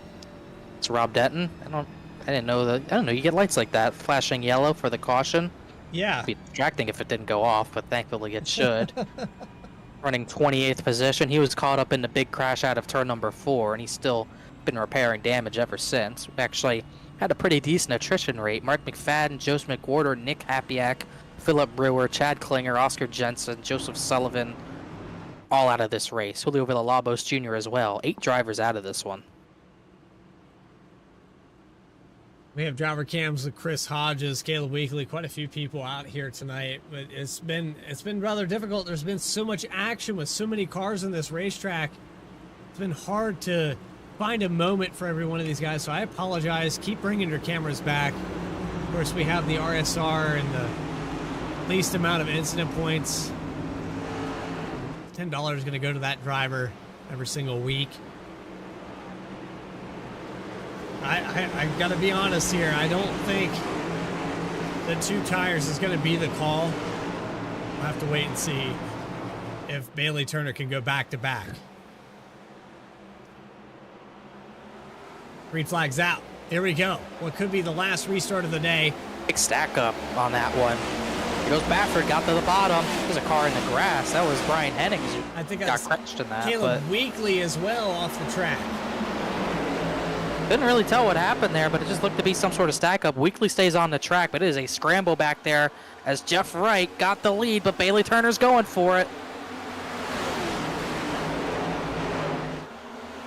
Here we go for the 24. He gets it just as we approach 15 laps to go. And for the first time, Viv Bafford has fallen out of the top spot. Hasn't been outside the top 2 all day. Now he's back to 3rd. Oh, there is no way they make it to the end of this. They scramble back there. They are 3 and 4 wide. Haytham back. This is what Bailey Turner needed, though. He needed to get clean air when he did, but now he's got to fend off Martinez and Baffert. Andrew Telganoff got the 4th. Dohar's fallen back really hard already, as well as Ben Baffert's going to get by Martinez. Martinez actually lets him go. Side by side back here for the 15th position. That's Ray Massey on the bottom, and contact there with the 77 and the 2 of Reggie Ortega. They look 3 wide down the backstretch again. Got old tires in the middle. Everyone's trying to get around them on both sides. It makes for a really tough situation. And there's nowhere for Dohar to hide either. Lakatos is going to wash up the track. Chambliss, Massey, and Christopher Hodges are 3 wide across the line. This is tight action. Hodges there on the bottom. He'll drive down, keep it on the low line through 1 and 2. He has fresher tires than some of these cars. 57. Will contact there with the 48. And nothing the 48 can do at this point, but just survive for something, whatever he can at this point.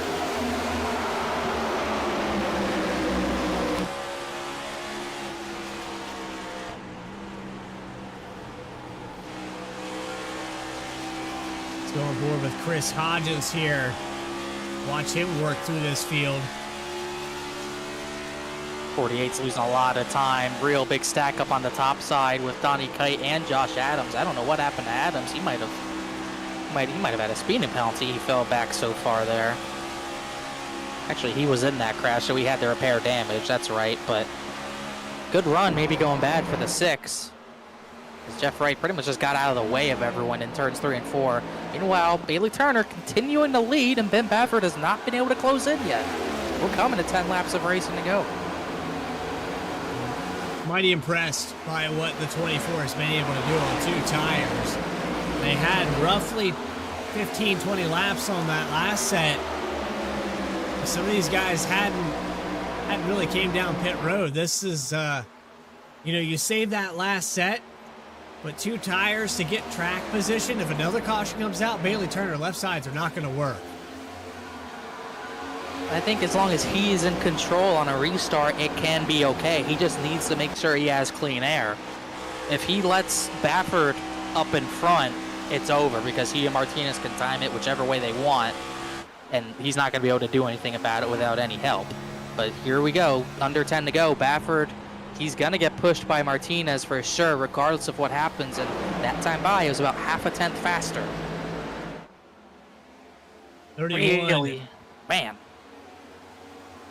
Last time by, 30.195. Ben Baffert had a 30.153. And just shy of that half a tenth. It's like 400ths and something of a second.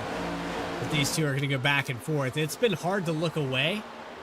Dead even that time. I think the tires are starting to even out. I think the right fronts are working a little bit harder because those left sides are still extra hot. He had the advantage on this restart, so he had the grip, but now because those left sides are worn out, he's transitioned to grip on the right side, and now he's back to the wear that the left side had. I'm telling you, it might not be as important as it is in real life, but clean air still makes a world of difference. And this strategy has been the play at 1.5 miles for a long time now. Anytime you go to Charlotte, 2 tires is the play, just to save time if you don't need more than 1 can of fuel. It is always the move. It's just not many other people know about that. Bailey Turner did, and it might make the difference if he can hold on for a little longer. But I don't know if the mid-pack's gonna hold on much longer. Looking at this battle, you've got 3 lines of 2 wide action.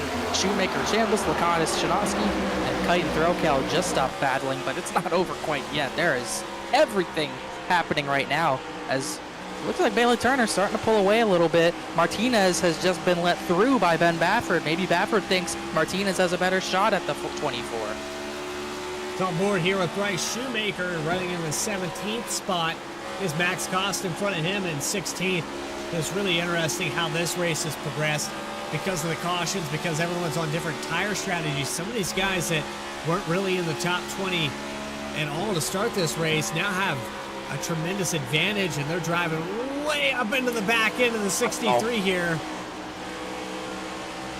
Max Cost getting a mirror full of the 54, and Bryce Shoemaker's been up and down the board.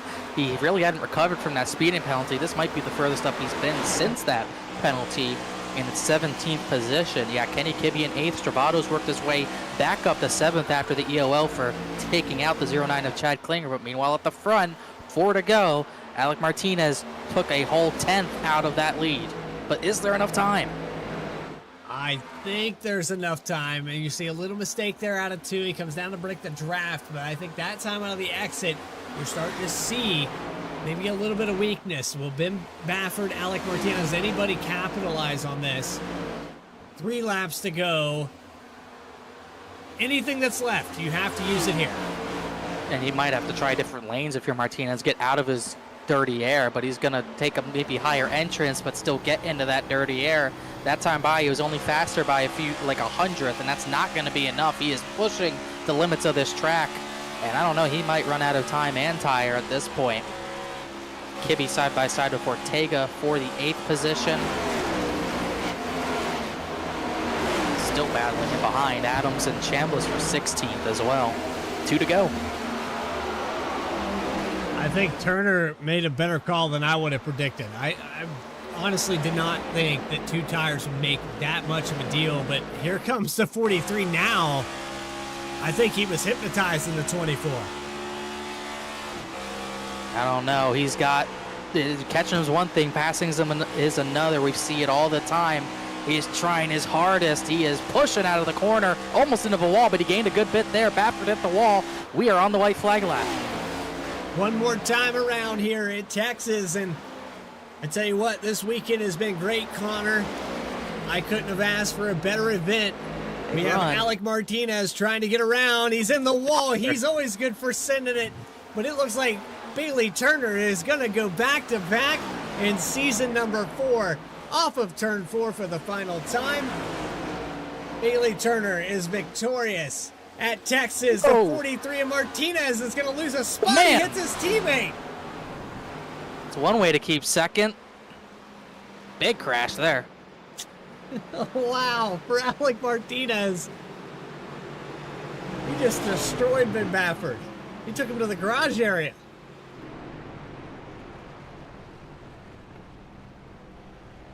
That is...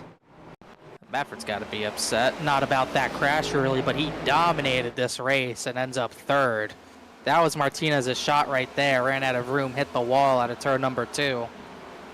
And he's going to dive into turn number 3, just going for a Hail Mary, basically. He's going to run out of room here again. Actually gets sideways trying to keep it off the wall, then comes back down the track into Baffert to keep that 2nd spot. Baffert going to hit hard into the concrete wall there in the pit road. And I told you, I like he got sent to the garage. Pretty got sent much. to the garage. I knew that 2 tires. Like I was saying, I was shocked more people didn't do it, and that's why. Bailey Turner on 2 tires is going to get 2 wins in a row. It's been a long time since we've said that here in Saturday Night Racing League. Stay tuned. We have post-race coverage, interviews with your top 3, those final race results. Maybe a little bit extra as we talk about next week, or the next race in 2 weeks' time at Auto Club. You are watching Saturday Night Racing League live on VSPEED. More coverage right after this.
To keep pace with the ever-changing landscape of marketing and advertising, let Clark Print Shop help you spot the trends and keep you in front of the pack with all your color printing needs. From business cards to invitations, menus to mugs, we can print anything you need on paper or your choice of over 3,000 promotional items. Visit www.clarkprintshop.com to browse our online catalog and place your order today, or call us at 276-889-3426. For a limited time, use the code iRacing for 23% off your first purchase. The staff at Clark Print Shop looks forward to handling all your color printing needs. In the heartland of our country, something magical is happening. At Walkin' and Rollin' Costumes, we know the power of community, of hands coming together to create wonders. These costumes are symbols of love, compassion, and inclusion. Your hands can craft dreams. Join us at Walkin' and Rollin' Costumes build events and be a part of something extraordinary. Back here live from Texas Motor Speedway, and the new configuration did not disappoint. Bailey Turner with 2 tires gets ahead of the dominant driver of the day. Ben Baffert, who led the vast majority of laps, will end up third. Alec Martinez, who defended second position 99% of this time, he'll finish in second. And ultimately here, Connor Horn, you have the list of official finishers with our 6 cautions and 3 lead changes tonight.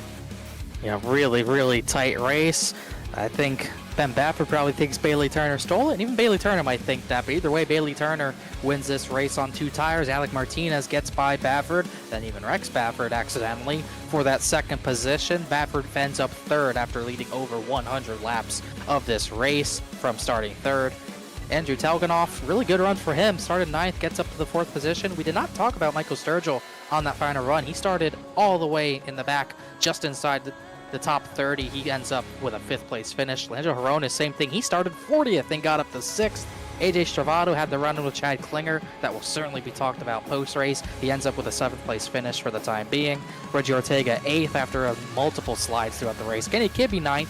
And then Noah Bohalski, he started almost dead last. He ends up with a top 10 finish after heartbreak in the Challenger Series.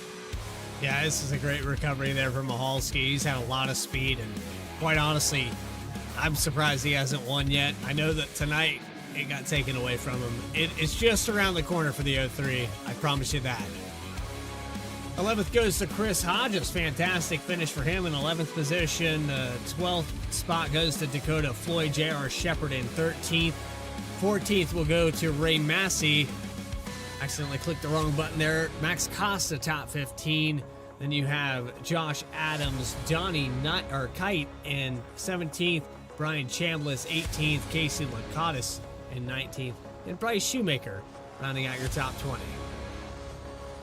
And then just outside the top half of the field, Matt Shanoski in the number 31 finishes in the 21st position. Logan Threlkeld, who had almost got into that last crash, the last yellow of the day, finishes 22nd. Austin Belke had some close run-ins, finishing 23rd. Caleb Weekly got some damage in the backstretch crash, ended up 24th. Brandon Wallace had at least one slide through the grass that we caught, finishes 25th. Eddie Trejo did not pop up a lot tonight, just couldn't get through the field, finishing 26th. James Lehman, a little bit of a heartbreak for him. He ran top 10 a lot of this day, but that final yellow with the 6 and the 71 makes him 27th place. Rob Denton had some early damage, finishing 28th. Keith Shoemaker in the 88, finishing 29th. And Tyler Dohar, who did not have any tires to take on that final restart, fall all the way back to 30th after restarting second. We have about, 13 more drivers to talk about here in these final results. I know that things a little bit broken here. So, running through with that 30th position, 31st position, right? Carwile all the way to Jeff Wright, Joshua Banks, Brian Hennings, Rob Hamp, Bill Labos Jr., Sullivan, Jensen, Klinger, and Brewer. 3 more cars to talk about on that. And you got some names that, like I said, things a little bit broken here, but Abiak, McWhorter, and McFadden will round out your field here tonight. With that, though, we do catch up with your top three. We're going to get a word with some of these guys. First driver, thought we were going to be talking to him in victory lane, but unfortunately, we have to talk to him. It's our third place driver, Ben Bafford, in the broadcast booth. Ben, I got to say, man, after leading 113 laps, after taking over the lead on lap number one, I don't even know what to say. It was a dominating race. You did a fantastic job, and you got caught off guard with the strategy. Yeah, I should have known to take 2 tires. I kind of lost my mind there, hoping Bailey might have been a little loose on 2 tires, but saying he took care of his rear, so it ended up working out pretty well for him. But yeah, it sucks. But that's just the way you got to play with these cars. I definitely know now that I got to take 2, because that was a pretty stupid call on my part. But it was a good race. Well, and some tracks you take 2, some tracks that you don't take any tires. There's some short tracks in this car that you can afford to stay out on 10, 15 lap old tires and still be equally as fast. Your opinion on how this race went, though. I know that there was a little bit more cautions than we might have predicted. We got there in the first half with a long green flag run, and that's really where you were the class of the field. Yeah, I feel like I was a little slower than Alec in P2 on very, very long run, but I mean, thanks. We didn't get that far, that really come into effect. But I mean, overall, it's a pretty good race. Glad we didn't have a super good bunch of cautions, but it just sucks. I mean, I lead that many laps and just get stuck in dirty air. It's unfortunate. As car is aero dependent, we made the jump over here to the next gens. It does put on a show. I'm sure there'll be a redemption race for you, Ben, that you'll get back out there and be leading this thing all the way to the very end. But outside of that, anybody you want to shout out for tonight's performance? My teammates Clark and Alec on Guangdong Motor Club. Going to be showing up to a couple more races this year. Won't be able to do full time, but we'll try to show up to the ones and hopefully win them all. Well, will we see you in 2 weeks' time? Ooh, where are we racing? I think it's Auto Club. Oh, yeah, I'll be there. All right. Well, we thank you for your time, Ben, and we look forward to seeing you there on the 22nd. Absolutely. Thank you. Ben Bafford, third place finisher here tonight. As we move on to our second place finisher, Alec Martinez. I'm still down here on pit road. I didn't have to go very far. Alec, Hey. I gotta say, it's good to hear your voice again, buddy. It's been a while since I've had you in the broadcast booth. It has been a while, but yeah, it's good to be up here with you guys. And I know I'm not the winner, but I'll take second out of that for not racing for a while. Well, Alec, you had probably the best second place car. I will honestly say that. You played defense for the teammate up there. Ben Bafford was pulling away from you the first half of this race, and then even with the other scenarios, the 4 tires, the pit stops, the late calls, you still found your way back up there. Yeah, I was actually telling Ben and Bailey, I was second. I was the second best car all day. I deserved to finish second, and I finished second. So wasn't bad. I just was constantly in that second place dirty air. I just, I had the leader ahead of me having the best car out there and had been for a while. I just felt like I couldn't get to him long run. I felt like maybe I could get to him long run. We needed maybe the full laps of a long run to have a chance at him. But I think that first run, I felt like I burned off my right front, and I figured, I'd save a little bit better that second run that we got, and felt like it was a little bit better. I felt like I was saving my right rear fine, saved my right front that run, and was able to at least keep Ben honest. And who knows? I felt like if we were switched either or, no matter where we were, if I was ahead of him or like he was ahead of me most of the time, whoever was ahead of each other was probably going to win that race if it went green. So nonetheless, it was fun to race these back here at SNR. These guys are awesome, and fortunate enough to be the 2 only open cars to make the field, qualify first and third, and finish second, third. So take it. The Guangdong cars were great. We love Guangdong Motor Club. Shame Clark didn't make the race, but hey, Ben had a good race. Was the best car, was the winning car really, but Bailey did a great job on strategy, getting ahead in clean air. And once you get in clean air, man, it's pretty good no matter what tires you have. I gotta compose myself for 1 second here. What was that team name again? Guangdong Motor Club. All right. Thank you for that. Yes, sir. You know. Now I know. Alec Martinez, second place. It's not very often that we have you here in SNR, but when you do a phenomenal job. Is there anybody else you want to shout out? Yeah, shout out to you guys, obviously doing the broadcast and what VSPEED does for what it's done for me and for all these series. Pleasure to be a part of it and work with it and be on it as well. And shout out to you guys, shout out to everybody at SNR, all the admins, all the sponsors putting up the race, and the M&J Distributors being the title sponsors. So shout out to them, rocking and rolling as well, what they do, and just good to be a part of it. Thank you to Jeff and Reggie and Chad for all letting this race here and letting me and Ben and Clark come in and at least attempt and race. And yeah, appreciate all of them and appreciate all the viewers, because VSPEED wouldn't be where it is without all of you guys watching. So appreciate everybody and hope everybody enjoyed the race. Hopefully put on a good show, and I'm sure we'll try to come around a little bit more this season and do some races. Won't be full time, but part-time uncharted, and try to qualify in as many as we can. But I think you'll be seeing me in a lot more races this season. You just let me know when you want that charter. I'll take care of that. Oh, I appreciate it. Thank you. Alec Martinez, second place here tonight at Texas. Look forward to possibly having you here at Auto Club. Yes, sir. Thank you, guys. And finally, we have Connor Horn. He is caught up with your back-to-back winner, Bailey Turner, in Victory Lane. I do have Bailey Turner. Well, Bailey led 16 laps with their most important 16 laps.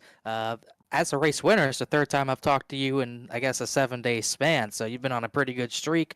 You're 2 for 2 for Saturday Night Racing League this season. This one had a lot of work to go into it. Obviously, took the 2 tires no one else did. Were you surprised that no one else tried 2 tires there to get track position?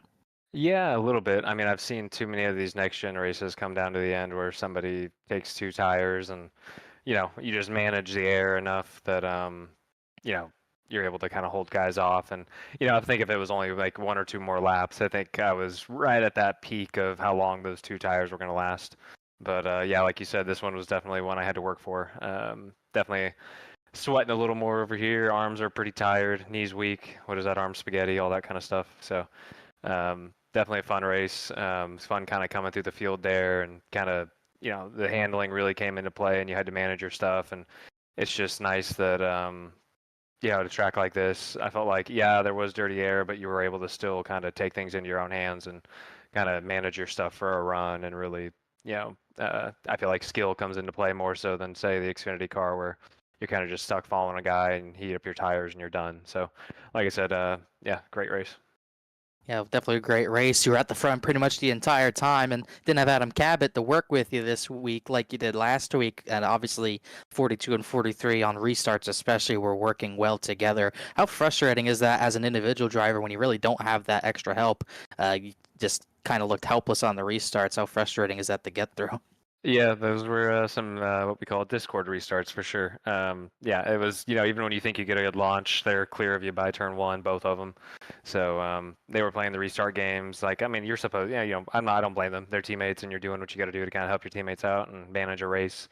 Even playing the games coming off pit road, I had to slam in on the brakes in front of Carwile, so I appreciate him not running me over because Alec was trying to play some games. But it was definitely a battle. I mean, that's why I had to go kind of off sequence there and try the 2 tire call just because I needed to get that track position and give myself a shot. And getting the win the week prior, I felt like why not go for it? You're already in a pretty good points position. So just glad it worked out. Glad glad to get Coca-Cola another win, and hope I can do it again the next race. See if you're able to do it in the next race. Looking for 3 in a row. Haven't looked when the last time someone went 3 in a row in this series was, but I do know it's been since season 2, about 10 months ago, since Jeff Wright went back to back. He was the last driver to do it. You just did it. Maybe go 3 in a row in 2 weeks' time. So congrats on the 2nd win in a row, 3rd win in a week's span. Anyone else you want to thank or shout out that you haven't in the other 2 races? Obviously the teammates over there, Sad Boys, Angelo and AJ. I wish they had a little better luck. throughout the race, and I know they had some unfortunate circumstances happen mid-race, but yeah, just want to obviously thank the teammates, Dennis Faircloth for the paint scheme, VSPEED, all you guys do. It's fun to go back and watch these races and kind of hear your guys' commentary and kind of pick up on all the battles throughout the race, as well as M&J Distributors, Clark's Print Shop, Walking and Rolling Costumes, and just everybody that kind of puts this together. We appreciate it, and it's a fun way to spend Saturday night. Good way to spend Saturday night into Sunday morning now. Bailey Turner back-to-back at Saturday night. Leads the final 16 laps en route to victory at Texas. Congrats, Bailey. Thanks for talking to us. At this rate, we might see you in 2 weeks' time. Take care. Thank you.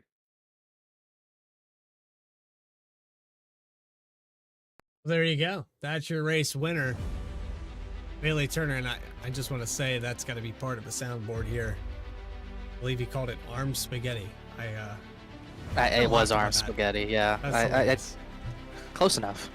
I loved it. Hey, like I said, I'm going to keep saying it. 3 wins in 7 days. Yeah. Really, like a 7-day span, basically. That's pretty impressive.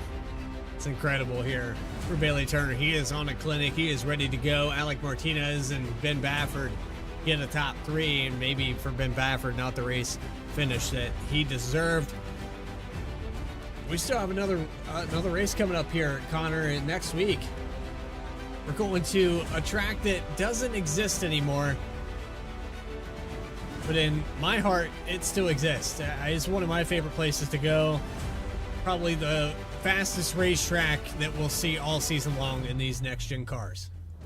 Yeah, it should be pretty fun. 2 weeks' time, because we will be off next week for sure. This is a track that have seen 3 different winners, and would you know, last season, season 3, who won here on fuel mileage? It was Bailey Turner.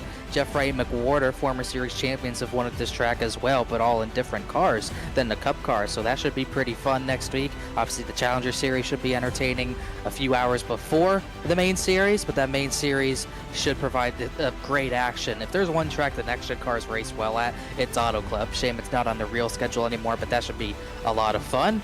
We'll see if it comes down to fuel mileage once again, but it should be entertaining, and it'll be fun to see in 2 weeks' time if Bailey Turner can win the first 3 races of the season.